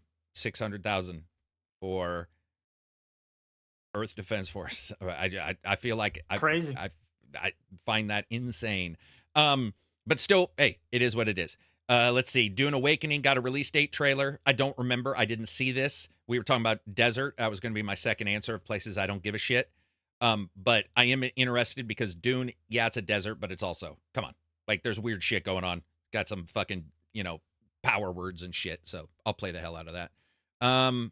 Marvel Rivals passed 40 million players. That's not Marvel Rivals. Also, they laid off there's that like support team yesterday or day before this week as well. So more layoffs even in games that do insanely well. Right. Yeah. It just sucks. Mouthwashing, which goes right up there with Breath Edge, that both sound like something really sexual. Oh yeah, really questionable. But Mouthwashing sold 500,000 units, and a PlayStation or Switch port have been announced. Both have been announced. So there we go. So both of those. Let's see. Anything else here? No.